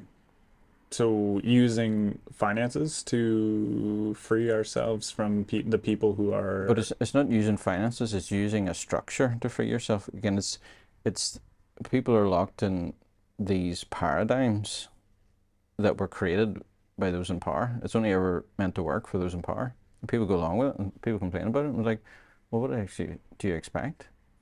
This was designed by people that like to control other people. It's never going to work for you. It's not designed to work for you. You will never, ever, ever, should you try this for the next 1,000 years, ever, because it's not designed to. So it's stupid to think, but if we get good people in there, it'll work. It's like, it's not designed to. They're not getting the problem. I guess The problem is, if you create that structure, it's like the house always wins in gambling. You're never, ever going. You get the odd exception. Can you describe what it, or like, I guess I'm not seeing the other way that is there anywhere in the world that has a structure that like works that? No, that's what I'm saying. It's for a paradigm breaking, paradigm shifting thing. You see this throughout history. People think, oh, there is no other option. It's like, use your imagination. Think about it. This is a transferable skill. What we're doing in the business sector and religious sector, just apply it to politics. Can you do it in every single area in politics? No. That's what I'm saying. When it comes to military and borders, there has to be one. You can't have multiples. Because as soon as you have multiples, that's a different country. But when it comes to education and health and social security, which is 2/3, 3/4 of a budget of the economy, Yeah. that can be split up. We could. Oh, so You you're could go. saying You could go to Conservatives for your education, but you could go to Liberals for health, or you could go to Liberals for both education and health. Or Yeah, you're saying like I should be able to pick a hospital that I want to go to. Yeah. Right? Rather than totally one and then the political parties decide what funds go to which ones and how much, yes, which is our money, you see, tax money. The problem with socialism of health, on theory it works, but in practice it just gets abused. Yeah. And people go, what are you going to do with people who can't afford? I'm like, what did you think people did beforehand? Oh, they suffered? Yeah, but not always. There was a process. People had mutual funds together. People, People might have helped one another. Exactly. As well. Like, but people are more likely to help people in their community that they can see, that they have a relationship with. Whenever it's a nameless, faceless person, you don't have the same compassion. You don't have the same, like, well, how do I know it's, I'm not being defrauded here? How do I know it's actually going there? And it's building up a society that's more resilient and takes care of one another and puts value on taking care of one another and sees the value in looking out for those that are going through hard times. Because they, it's creating that, like insurance companies, like one of the oldest is Scottish Widows, because it was started by Christian families who went, we need to look after the widows in our society. It wasn't a government thing. It was people voluntarily going, if we come together for the mutual aid of our members, their kids will benefit. Everyone went, yeah, that's fair. Mm-hmm. So my point is, it also creates people understanding if you want benefits, you need to contribute. It takes away the mindset of government owes me, the government. Yeah. Like, who is the government? We're the people of the government. You know, so you're not just robbing the government, you're robbing people in your community. People that you see every day, people that you have to face every day. And people who are given money want to see it going. So they're going to go, where's this going? I'm not going to pay you if you're not going to. So it creates this feedback system of, oh, I better actually do this. Yeah. Because there's accountability. Yeah. Governments are notorious for not being accountable. Oh, hell yeah. Because again, especially if you don't have to be, because it's nameless money. Like, and it's also easier on your conscience to rob a nameless, faceless entity easier than people that you see every day in your community. Yeah, I'd never do it to you.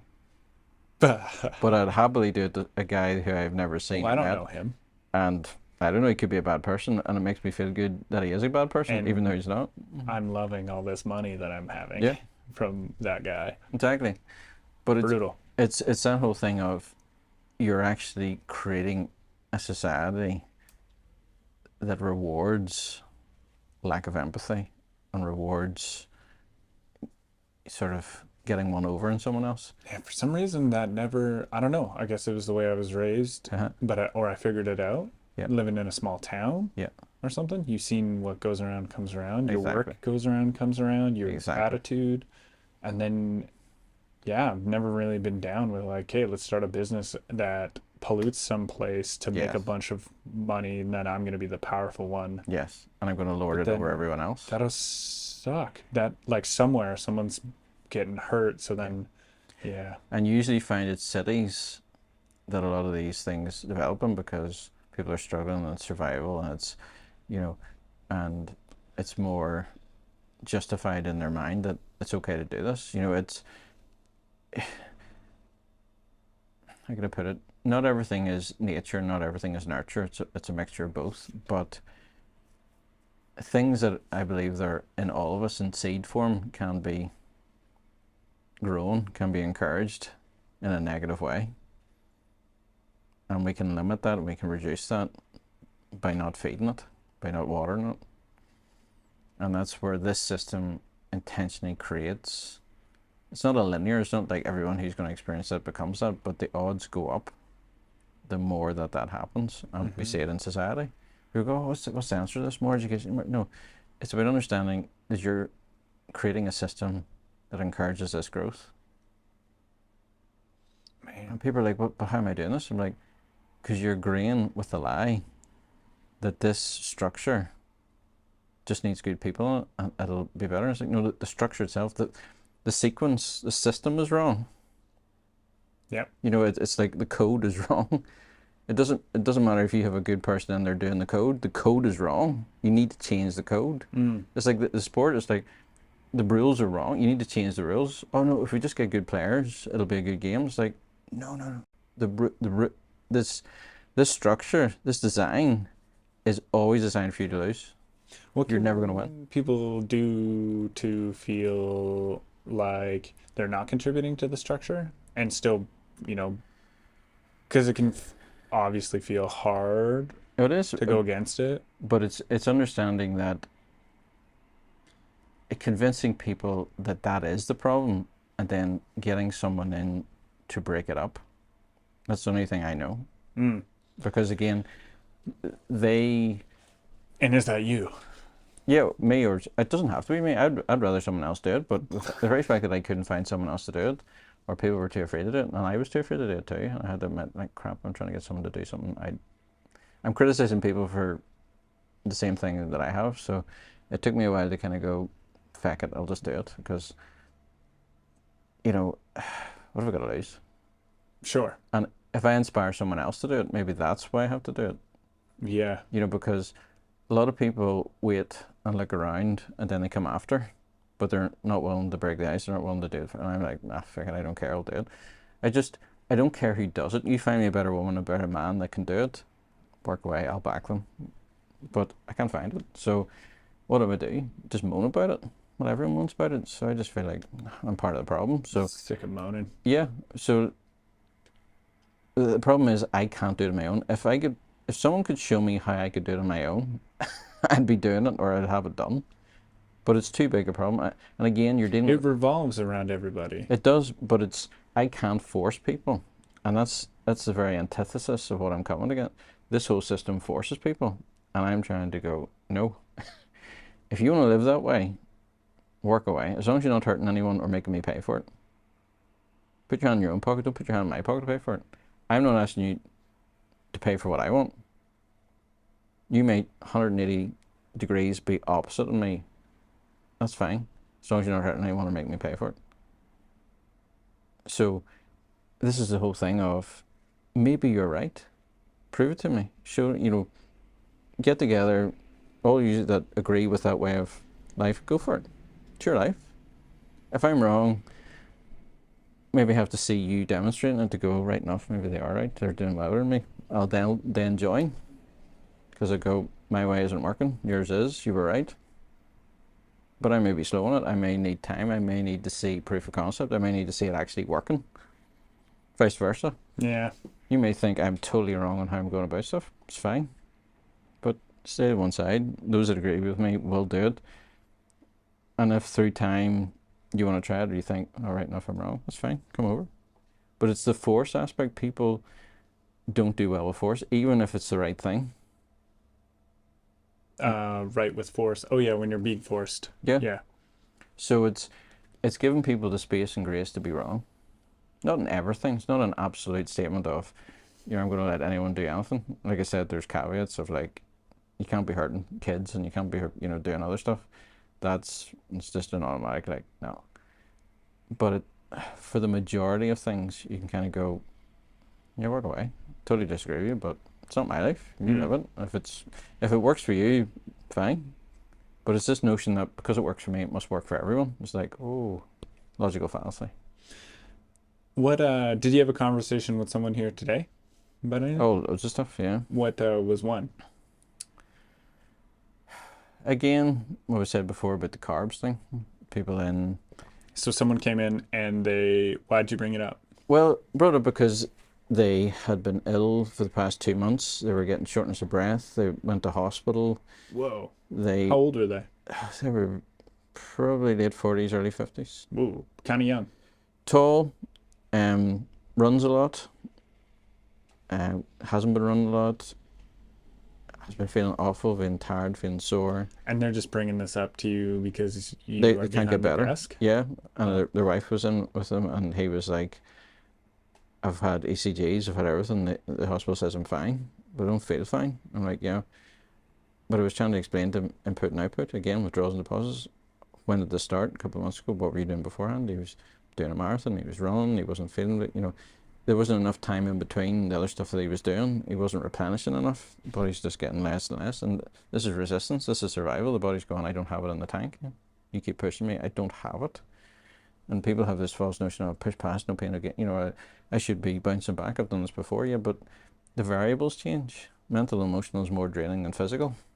It's this false notion of, well, I've got this amount out of this, so I should get the same. It's like, but you're not taking into consideration the other things that are draining you as well.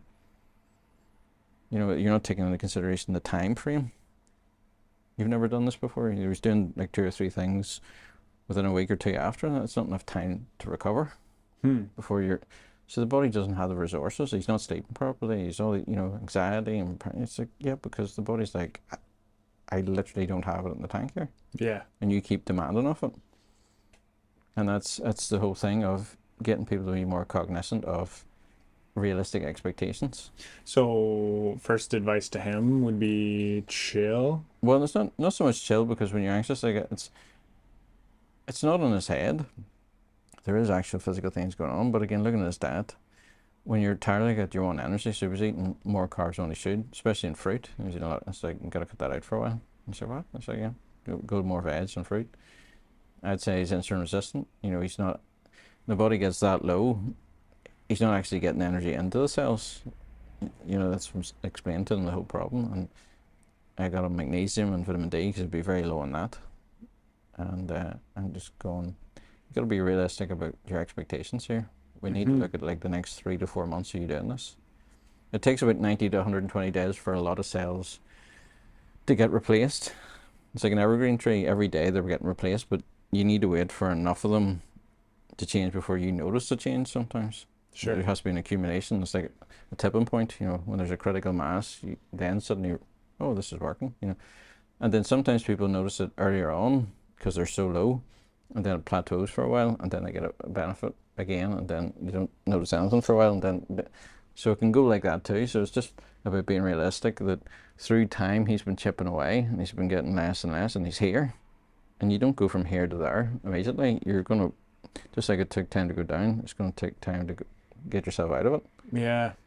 But sometimes when I feel, sometimes it goes up quick, then I get right back into it. Yeah. And then you're go down hard. again. Yeah. Oh, burn it back out. Like, it's bad. So that's what he's saying. You've got to stop thinking your body like a pipe, like a container that you just put things in and it's ready to go. You got to think of it like a coffee percolator. You put it in and it takes a while to percolate through the paper. Sure. It's not a quick... Yeah, a French press. Yeah, French press. It's always quicker to pour out than it is to put in. You got to think of it that way. It's like money. It's always quicker to spend than to get it back in. There you go. You got to think in those terms of like, your mind can always go faster than your body can. What's up with magnesium and vitamin D for that guy? They work together. Again, it's very hard to get vitamin D from your diet. It's a pre-hormone as well, so it's not only good for your immune system and bones, but it works on a lot of other different levels in the background as a part communicator of different things, because that's what hormones do. They move and communicate. Magnesium is the most widely used mineral in the body. Every single muscle requires it to release. Plus it's used as a part ingredient in 300 other different reactions in the body, one of those being melatonin. You need magnesium to make melatonin, which helps you sleep. So he had stopped drinking coffee because I said to him, like, caffeine is going to make your anxiety worse. And you don't have energy in the tank. Stop trying to push it like...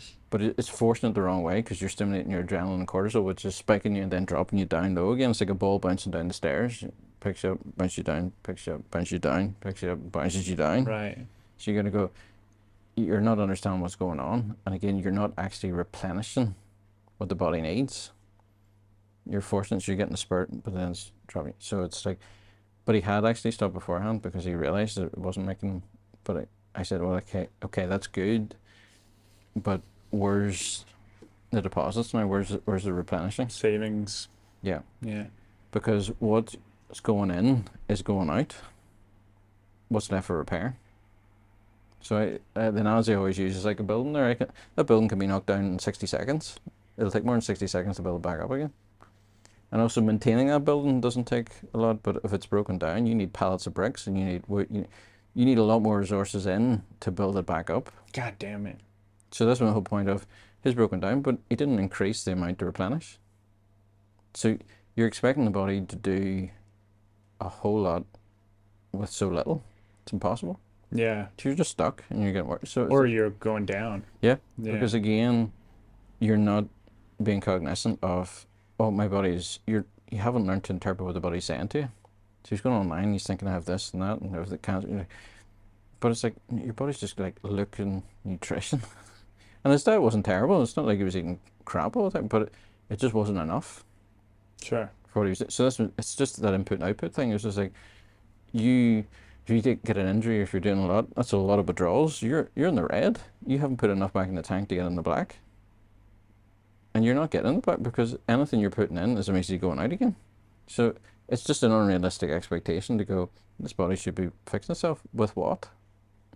You know, it's the ratio. It's just like, you're expecting it to do this, which was your maintenance dose. That when things were going well, this going in roughly matched what was going out, so you weren't in a deficit that much.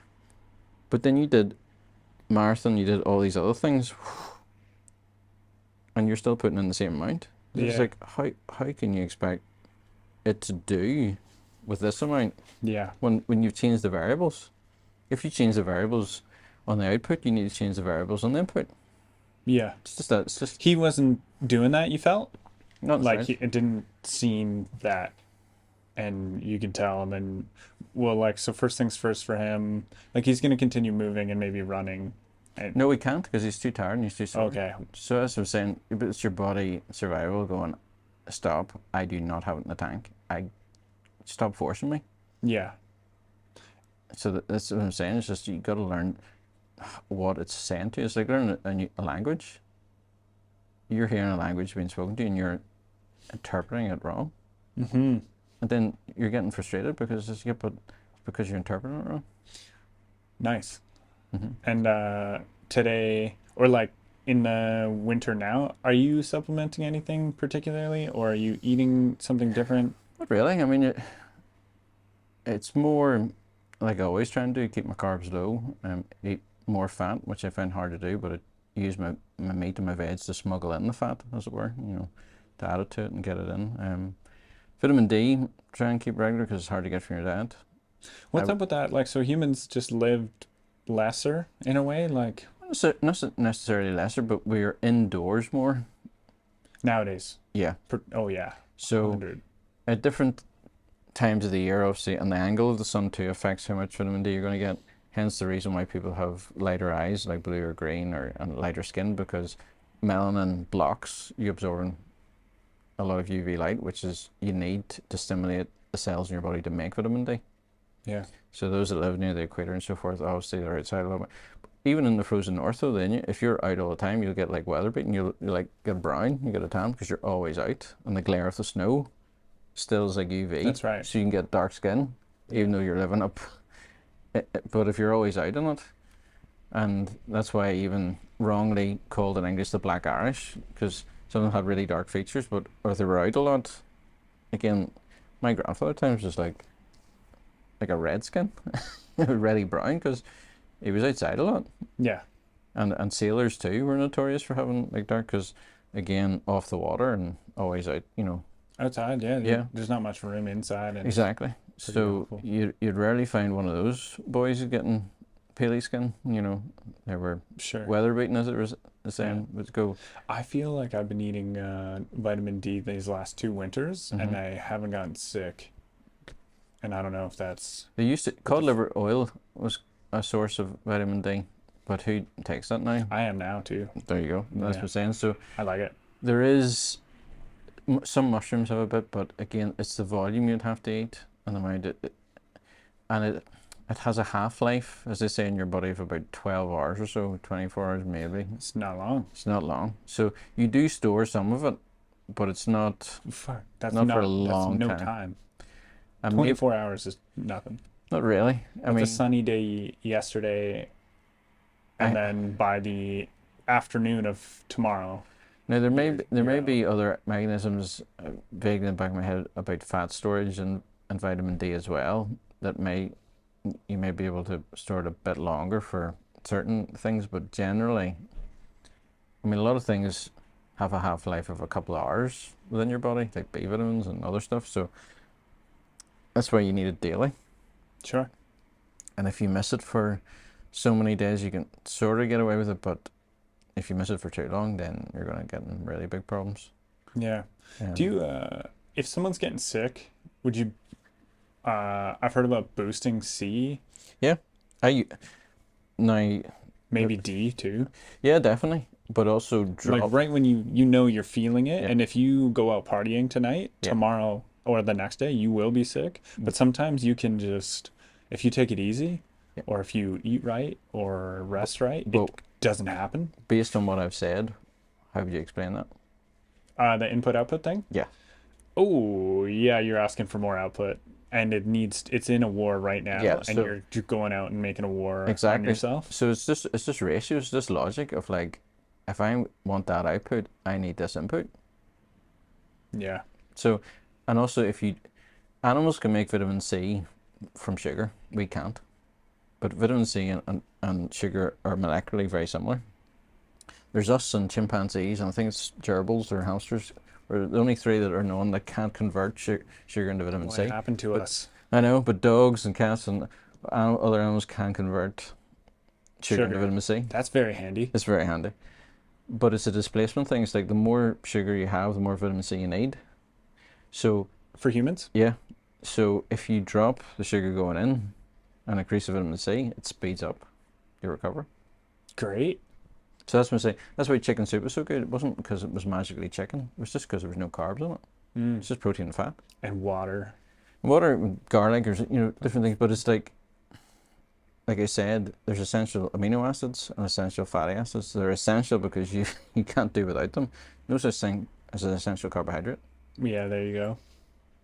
Yeah, the essential things. So that's what I'm saying. Apart from obviously water and air as well, they're essential. But it's just one of those things of you can get away with not eating carbs. You can't get away with not eating fats or amino acids. Is omega one of the essentials? So omega 3, 6, omega 9. 3, 6, 9. Yeah, they're again the fatty acids that are important for brain health. Do you Or- worry about, so here's one of those things about being worried about Yeah. getting enough of it. Do you do something to do that? Yeah, every so often I'll take a supplement of it because again a lot of fish can be contaminated and issues with that. But again, Is there anything A else l- people a- can have? by not, what you don't put in is just as important as what you do put in. If the body doesn't have to process it, if the body's not dealing with it, then there's less damage, so there's less need to take stuff in to repair from it. So seed oils, especially if they're heated up, do a lot of damage. Sugar, especially a lot of it, does a lot of damage. Fucking all over the place. Those two things? So by Rich in reducing other those two things, you don't need as many resources to repair. Yeah. So this is my point of view. What's the point? People come to me all the time and they want one thing that'll undo this amount. So ratio-wise, they want this amount to repair this amount. A small thing to fix a big thing. Yeah, Yeah. totally unrealistic. It's like, oh, here's £100, but my outgoings are 1,000. I'm like, and? Yeah. But why won't that fix it? I'm like, so this is people's expectations are still based on drugs. Oh, but if I take this pill, an hour or two, that deals with it. No, it blocks the symptom. Yeah. It doesn't deal with it. I've been saying that to some Yeah. people lately too. And again, there's nothing wrong with drugs if they're used properly. They are useful. But they're a tool, and a misused tool is damaging. Yeah. And you can't repair with a drug. The drug is like scaffolding. The drug is there to contain, to stabilize, to give you opportunity and time to repair. Great, amazing, love it. but now you need the actual resources to repair. Yeah. So it's not an either or. You can do both, but people want the scaffolding to be the repair as well. It's just like, whatever made you think that? Mm. Oh, but is this not fix it? I'm like, but who told you that? Again, the testing thing. Why did you assume that? Oh, but they told me. Well, why did you believe? Mm. I love, just talking about that guy. I feel like it is already a good, it's just a simple, and making it as simple as input output, that guy today. And even though, yeah, he could have been like a healthy guy, all of us have probably been in situations where we're just 100%. pushing our body too far. Like And that's it. You're asking too much. you're never going to get it 100%. So don't put the pressure on yourself. Like I know all this, and there's times I get carried away. I'm like, oh flip, I've overextended myself. But it's course correcting. It's just like when you're driving, you're always slightly course correcting, but you don't course correct like this. Swerve all over the road. You know, you're never going to get it 100% right, but you don't have to get it 100% right. You just have to be aware of like, oh, this is fair, and I just need to pull back. Oh, I just need a bit more rest, a bit more of this. You know, Nice. you're just keeping it within a certain. Like if you watch, like when you're walking, you're going left to right, left to right. When a fish to go in a straight line moves, you know, everything. Side to side, Yeah, everything kind of wobbles a wee bit. To get, you know, it's very hard to get everything like this is going to be 100% perfect, never going to veer. It's being unrealistic. You are going to veer, you are going to not get it right. But it's not about that. It's about not letting it go on for so long that you veer way off. And So it's fun to veer way off, but then you're going to need to walk back uphill. Like, But if you don't know how to do that, don't veer off. You know? but we That's- don't know how to come back up the hill or veer back into the right way until we've veered off and then get lost, like, and feel what it feels like to be hurt and feel like. So that's what I'm saying. It's about getting people to be more realistic about their expectations and be preventative. People love cure. Cure is sexy. Cure is sensational. It is. People love a good cure story.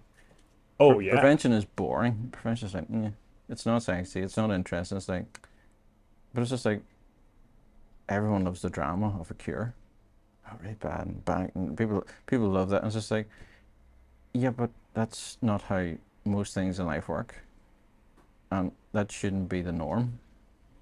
You know, prevention, not letting it go too bad, not needing a dramatic intervention, is more preferable. Unless you're a drama queen or something that you desire that. But it's just like people get these paradigms, again, it's the wrong paradigm, these wrong expectations, and then get angry and frustrated. And it's just like, well, that's just how life is. Why are you trying to force life to fit into your paradigm? How's that working out for you? It's not going to happen. You know, it's like in surfing. I used to do a bit of surfing, and it's like, the saying was, you know, you can learn how to surf. You're not going to be able to stop the waves. Stop waves? Yeah, you're not going to be able to stop the waves, but you can learn how to surf. You know, it's like, you know, why are you complaining about the waves? Just learn to surf. You know, why are you complaining about the waves standing face on? Turn to the side. You're not going to get knocked. If you're face on, the wave hits you, you're going to turn to the side, you're less likely. Why are you complaining about the waves? Yeah. Learn how to, you know, people want to demand it to fit them. It's like, why are you doing that?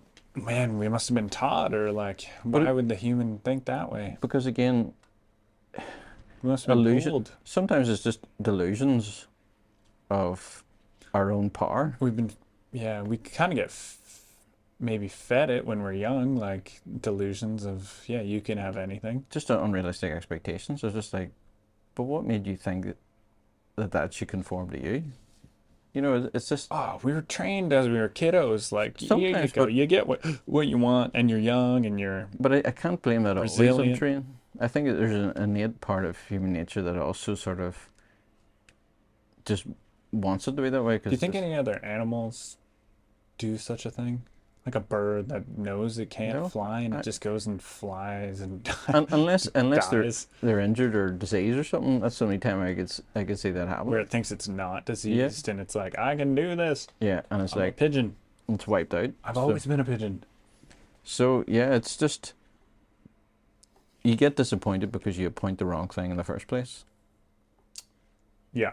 And then I guess only way people will ever know is living enough and being Trial and error, again, testing and going, okay, I need to change rather than constantly demanding this to and change. then also hearing a guy Mhm. talk about it. Because sometimes when you're in the low of you've been eating too much sugar and stuff, like finally hearing an option, It and is. you're like, right. But it's also understanding it's not about lack of willpower. It's just about lack of understanding. Because your body, as a survival thing, will go, I need calories.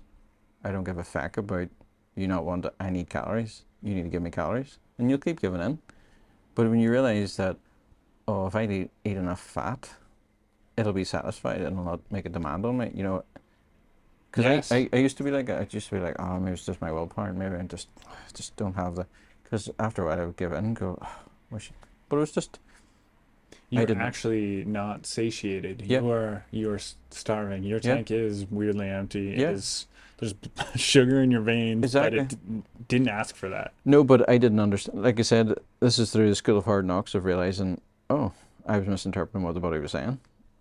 So when people think like I didn't get this right, it took me a long time to figure out. But not until I heard about fats and protein and Yeah. stuff being the filler. Because then I didn't know Yeah. until someone came along and I heard it a couple more times, and trial and error. I've been trying I'm pretty sure I can just have toast. Like, I'm good. Peanut butter and jam, no problem. Just loads of sugar and peanut butter in Canada and stuff. But then over and over feeling bad, like try something else. And then But I'm like, gradually, "Ooh." you can get away with it for so long, and then it's just. I've had people go, you know, I've been doing this for 30 years for breakfast. I'm like, that's the problem. And then they're wondering, like, what? This has been working for. No, it hasn't. You've been gradually getting worse. You didn't realize it because it's like a slow gradual, and now it's hit the wall. You're going, it can't be this. And I was like, because that's people go, I've been doing this for so long, it can't be this. I'm like, no, that is part of the problem. Because I was just gonna say, no, go for it. there's echinacea everywhere in my vision. What's going on with echinacea? This time of year, echinacea stimulates the immune system. Okay, it's a flower, and Yeah. what's it? The First Nations used it a lot in America. And Do you I think use in it? Canada. Yeah. You liking it? I love it, especially for throat. There's a wee throat spray I have. It's a real game changer. A lot of people. I'm at the cold face of like people coughing and spluttering and having. Exchanging money. Yeah, exactly. touch. So it just happens, and sometimes I can notice it even when I'm talking to them or as soon as they leave. I have pain in the back of my throat, or just I can immediately straight in.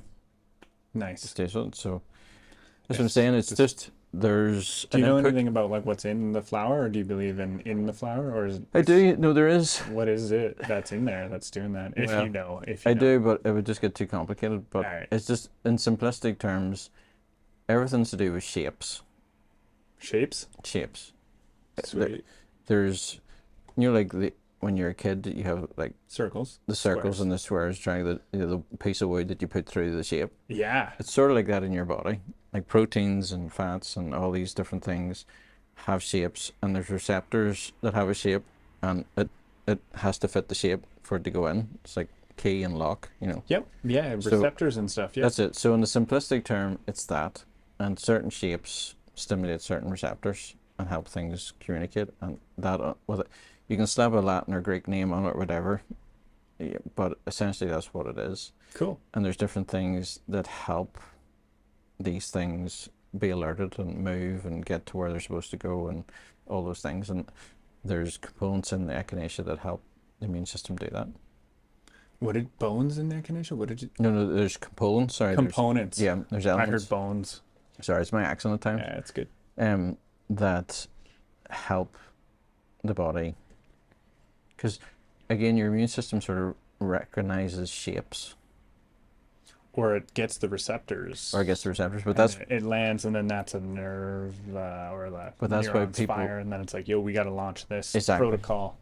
But that's where people get overreacting to things that they think is a threat when it's not. Because in simplistic terms, the vision's blurry, so it sees a shape and thinks it's another shape, and it's not, so it reacts as if it is. So, When is the vision blurry?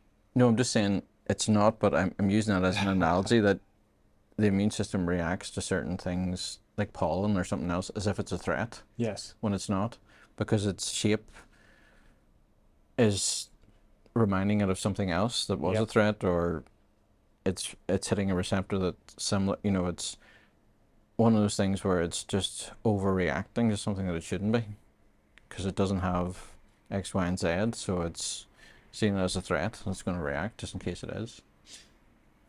If there was a common thing that people are coming in and talking about needing, or even a vibe that people are coming in and talking about in the last, like, since after New Year's, No, it's always the same. It's always energy, sleep is the top two.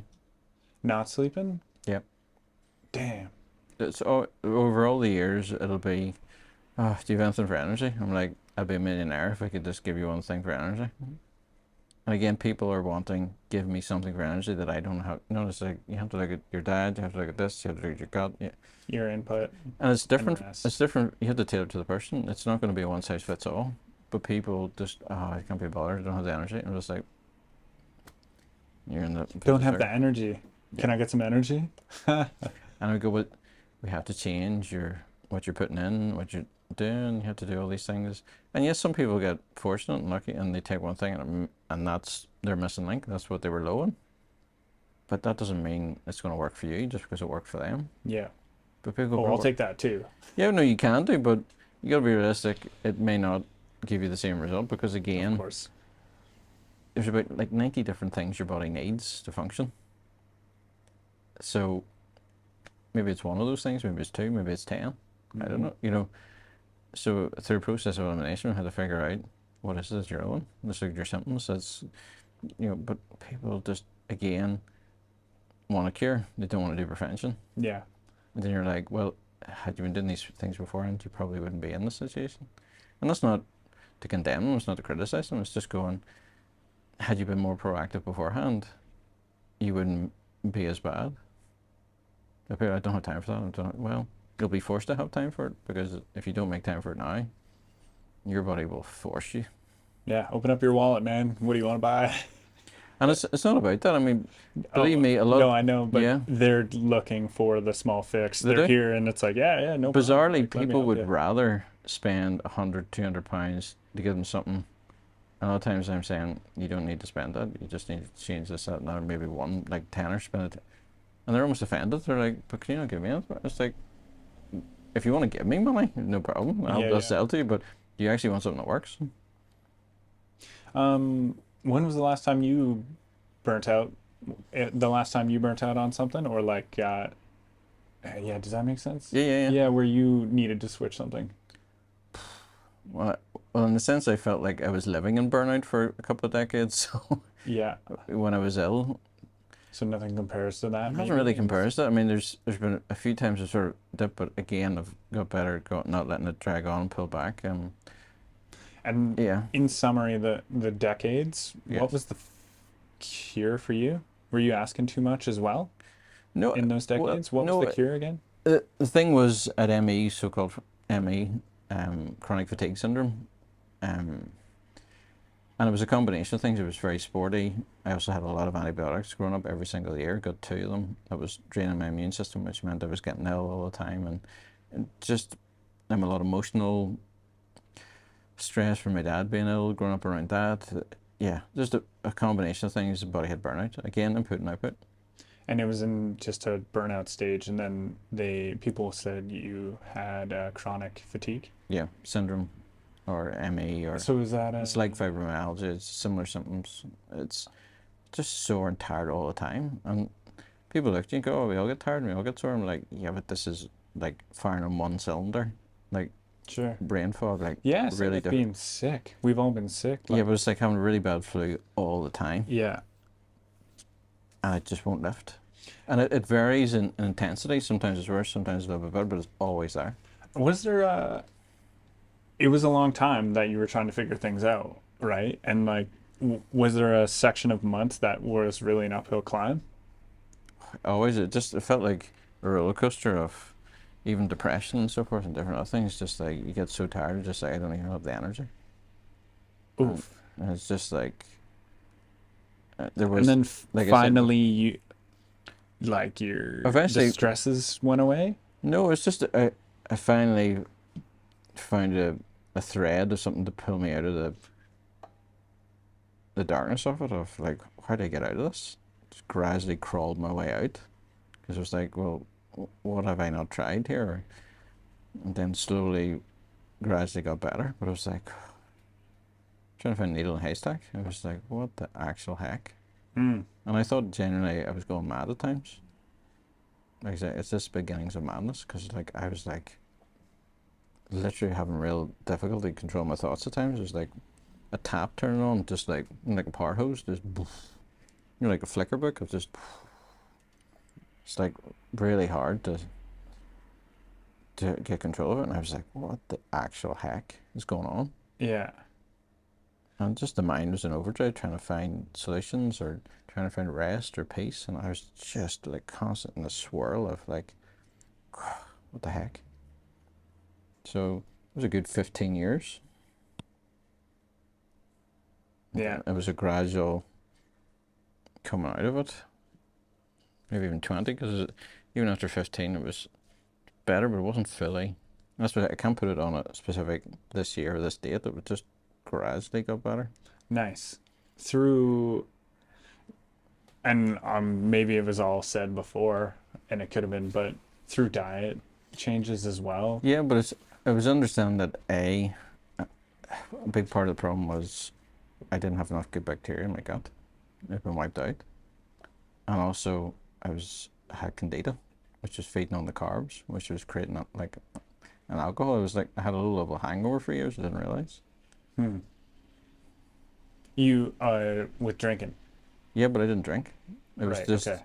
like the fermentation of the carbs was creating like an alcohol in the body. So it was just, that's why the brain fog attack. And I didn't make the connection. I was changing up with diet, this, that, and the other, but there's only one time I cut out all carbs, and boy, that was so difficult for 6 months, and I was miserable. I thought I could starve it out. I thought, I'll not feed it. You have to kill it off. Like, it's a bugger of a thing. And you never fully get rid of it. Everyone has a bit, but as long as it's small amounts in certain areas, it doesn't make a problem. But when it does, it is...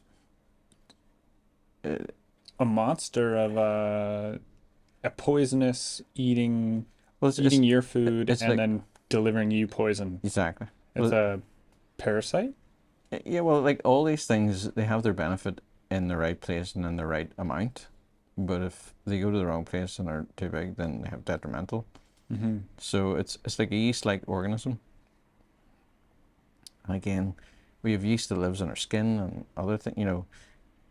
All these things are part of who we are, but it's the imbalance of it starts causing problems. And because I was given antibiotics every year, constantly throwing the balance out. The doctor's trying to help? Yeah, well, that was the wisdom back then, but it was like, no matter what it was, there was antibiotic. Yeah. Worst thing you could do. Antibiotics. And again, had they just given me time off and just lots of vitamin C and other stuff, I would have got better. I still would have been probably ill for the same amount of time without, the detrimental effects. Hmm. And again, every year you get ill again because you're weak. Because again, you haven't given the body the resources. I really to want fight to it. eat vitamin C now. And oranges are a terrible source of vitamin C. Really? That's a 1950s American Florida orange propaganda. Really? Kiwis are better for vitamin C than I oranges. got a kiwi. I got one. But again, it's just cheap, and it's cheaper and more convenient just to get the vitamin C and if you're that Where are low. they getting it from?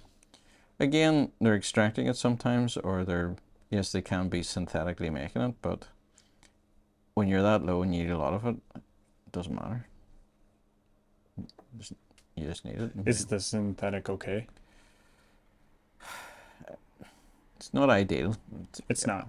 But I wouldn't say no to it if I was in a bind.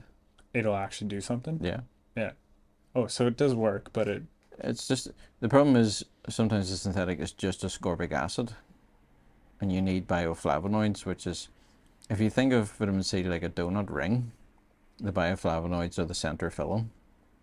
Okay. The two together is what's known as full vitamin C or whole vitamin C. Yeah. But the outer ring will do most of the heavy lifting and will still be beneficial, but still having the center part. Can you have those two by themselves and then it will complete the donut? Oh yeah, but Yeah. that's where you see a lot of vitamin C. It says with bioflavonoids Okay. because they have added to it. Yeah. So you get the fill. But And that's in kiwis? yeah, there will be a certain amount. Yeah, in kiwis. Yeah. Maybe? All the But the again, donut. you have to remember it's all about displacement as well. And the more sugars, the more carbs you take, the more vitamin C. Ah. This is me simplifying it. I'm sure, like a lot of these things, would be some technical person go, well, that's not like the whole purpose of me saying these things is to be easy remembered, and not getting too technical. Sure. People can get bogged down in the technicalities and then they forget it, and they go, this is like I'm all about the practicals of like, can they remember it? Is this a useful mnemonic device for them to remember it? Yeah. Are they going to get results? Yeah. Should write it in a mystical book. But some people, like, there's things I've read and I understand the steps and the stages, and it can be more complicated than that, but people don't need to know that. Kind You of know, know. Yeah. It's like the engine. It's like you put the key in, you turn it, you don't need to know the physics around the shape and the size of the bore and and That's the right. composition of the engine and this, that. And it's like, I like that. I like details. People like, but they don't need to know that. And you can just roughly say this, that, and the other. And it's not as simple as that. I'm like, yeah, but that's not the point. I'm not trying to go into every single component part and every single aspect. Yeah. I'm just wanting to get the gist of it. Check your oil, do this, do that. But, people can overload people with information and then they don't remember it. And it's not practical. I was gonna ask, like, if there's a thing that people are overlooking, but it kind of comes from, it feels just like, because that would be, the answer would be something inside the shop, but really what it's like input output is kind of the bigger overlook. And it's just a transferable model for any situation in your life. Doesn't matter what the problem is. Always listen to for and against. Look at the input and output. Test it. How much are you putting into your relationship versus how much you're getting out of it? Yep. To make Testing it. Seeing if you can do better. Does she like me? Yeah. Looking at it from a different let me leave her. perspective. Their perspective. Someone else's perspective. And again, not overly pressuring yourself, but just like tweaking it and maintaining it and just doing an MOT in it, full. That's a motor check. Yeah, motor. Sorry, that's right. I forget. In other parts of the world, they don't have an MOT, but No. a motor overhaul test. Essentially, they test, see if it's roadworthy by seeing your lights, your electrics, everything's working properly. So they won't allow you to drive it unless it's up to a minimum standard of like, this is road safety. So we have that here. We have a MOT. Mm-hmm. But we use that as an analogy for a physical MOT, Yeah, a mental MOT. I forget what it is. A full checkup or Yeah, whatever diagnostic they want to run, you just go and do diagnostics on it and kind of go, is this CPU working? Is this engine, is the emissions working? Is all these things. So it's just wear and tear, life. It just happens. You can miss something, you get caught up. It's just normal, but you just need what I would call keep short accounts for yourself. In accounting and, spreadsheet logistics, you want to keep a short, don't want to let it run on and not check it. You don't wait a whole year and then I'm going to check it. Now, just every so often, every week, every month, just have a quick look. Just keep short accounts for yourself. Just go, oh, what's that? Was it? Oh, just tweak that. No. So it's just sort of getting into a habit of what can I do that minimizes problems, that mitigates a lot of issues. Mm-hmm. Just implementing just safeguards and checks and different Keeping things. it simple. Yeah. If it works and then it works, you've tested it, and then And just every so often, you're just going to go, maintain. that's it, just by just a constant little sort of, And then somewhere, maybe there's a triangle of, or one of those circles where circles intermingle, yeah, like a of Venn input, output. Yep. Yeah. And it's just recognizing there's a lot of moving parts in life. There's a lot of variables. It's hard to keep track of them all. So that's It why is. every so often you just have to take stock and go, is everything sort of, just checking in, just going, is anything like going faulty or, Okay. But people wait until something, catastrophic happens, and they're like, oh my goodness, but had you been checking, you probably would have caught that on sooner, and it wouldn't have got to catastrophic stage. You went, oh, that's a bit off, and but that's what happens. People just, and it's hard to do it all yourself, but if you're in a group of people that are always looking, them looking reminds you to look, them talking about it reminds you to, we help each other. Check the blind spots. Yes. And we remind each other, and it's sort of, that's what it's all about. It's sort of like, because I know I'm capable of missing it, what can I do to minimize that? Well, having other people around me that are like that is going to help. Do you need anything? Oh, who doesn't need anything? Loads of stuff, but it's like, and sometimes we don't know what we need, or we think we know what we need, and it's not that. So it's a very hard thing to say, like, do I need anything? Of course we all need, not to be facetious or belittling what you're saying, but like we all need light and food and air, but it's like mentally, spiritually, we need fed. We need light and food and air in that sense, words and pictures, we need sort of a bit of a challenge, and we need resolution to certain things, and we need, there's a whole series of things we need, but it's a lot of times what we need is a peace of mind. Peace in the mind, or a peace of mind? Yeah. A peace in the mind. Because that's... Which comes from after you accomplish some of those things that you spoke about. It can be, or realizing that I don't need to accomplish. It's sort of having an expectation,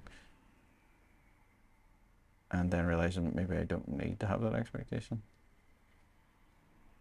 That's what I'm saying. It's testing and seeing, like, why is it that I want this? Why do I think it'll bring me peace? Why do I think that? Unpacking it and going, what do I think that will achieve? And has anyone else done it? Or could this be delusional?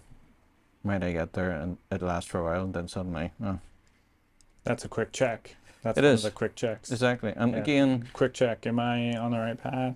And again, working on? You still may be wrong, but and it may not show itself down the line, but I think the habit and the practice will put you in better odds of catching it. It reduces the amount of problems by just constantly. And again, there's no condemnation with it, there's no shame with it, there's no fear. It's just like, it's just something you do. It's just like, just tweak that, just do that. So, it's just getting like, this should be normative. This isn't some special mystical, like, it's just like, well, this is just basic entry level. It's like how you drive a car. It's just how you do things, It's just getting that into society to realize this shouldn't be some kind of like mad, crazy thing to do. It's like, you should be mad not to do it. Checking it, like all the things we got to do. Yeah. But it's just a general kind of run through. It's not like a laborious kind of like, this is going to take me ages. This is a chore. No, it's just like, this is helpful. It's like when you're driving, you're looking at this mirror and this mirror and this mirror, and you're listening to the engine, plus you're looking at people walking on the side and other cars, There's quite a number of things you have to constantly be going back and forth on. And at first you can feel like, this is a lot, and you come away drained. You're like, but the more you do it, it becomes second nature and real easy to do. You do it fast, you do it so much people are trying to text their phone, do other stuff they shouldn't be doing because it's no longer overwhelming, because it's just, it's a wee checklist, do that. Yeah. Better look up from the text I'm doing here. Yeah. Or changing this podcast. I really looked down exactly for a long time. But again, initially you couldn't do that because suddenly you're like swerving and So that's what I'm saying. It's the repetition suddenly brings it all. Then the body doesn't feel overwhelmed, and it's no longer like this big. This is going to take a lot out of me. Dope. Small steps for getting peace of mind. It'll get easier. But it's like music as well. Like learn a tune, learn the piece. repetition. And then eventually it's like, oh, easy. You're not going to get better faster. No. You get better the same way you get sick, slow and steady. Yep. And again, it's not putting pressure on yourself and realizing it's just how it works. It's going to be all right, everybody. Yeah, it's just, it may take you longer than others. It doesn't matter. It's just getting to the point of, I stimulate this, give it time, stimulate this, and eventually it just clicks in, locks in. Would there be anything you want anybody to know, listeners? Again, those checklists, essentially. I think we got it. Yeah, if people could start implementing those, I think a lot of things, not everything, but a lot of things in society and in their own lives would be better. Keep up on vitamin D and eat good food. Yeah, but it's just, again, no matter what problem that they're dealing with, listen to for and against. Try and look at it from a different point of view, even if at first it seems crazy or illogical. Try and explore that as to really understanding why it's crazy or illogical. Like, why is it wrong? A lot of people can pick out one or two things. Oh, it's wrong because of that. Yeah, but is there anything else that's wrong? Maybe there's a bit of truth in amongst all that craziness. And even in the process of doing that, it can help you lead to the answer that you're looking for. I find that a lot of times where me just exploring, going through it, I've serendipitously come across information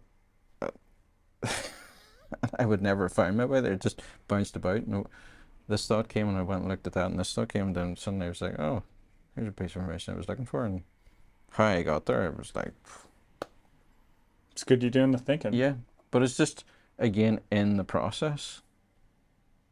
Yep. But if, like, too many times I wasted too much time going, oh, this is so annoying. Like, where did I look? And eventually it's just like, when I relaxed into it, I went, yeah, this could take me a year, 2 years, 5 years, 10 years. And it has sometimes. But it's just kind of going like, well, this is the way it is. About me getting frustrated about it because it doesn't bring it any faster, and I suffer. So I'm stupid for doing it. So but that's what you have to sometimes talk to yourself, like, why I'm doing this to myself. No one else is doing this to me. I'm doing it to myself because I have an unrealistic expectation, and I'm wanting an answer because I'm suffering and I'm in pain. But that's not helping me get out of the suffering and pain. It's keeping me in it. It's maybe making it worse. Okay. So it's sort of like recognizing, I mean, I'll be able to change everything, but I can at least limit, not make it any worse. Yep. And again, a lot of it's to do with our thinking. I'm going to wrap it up. Friggin' writes 18-year-old people, listen to Bestie. Don't go through the struggles. Yeah, well, it's a dangerous thing to ask someone from Scotland or Ireland to speak, because we could talk for hours and hours. No, you're good at it. That's why I'm here, so my job's easy. So you have to cut me off. You have to go, no. That's it. Yeah, it's been good. It's good to see you, man. Yeah, man. Yeah. Hopefully it won't be 2 years before I see you again. It might be. It might be, though. I know. That's the way it goes. Time flies in, but... Cut. That's a wrap. Oh, yeah, just so you know, yeah. It's all good. Yeah. But,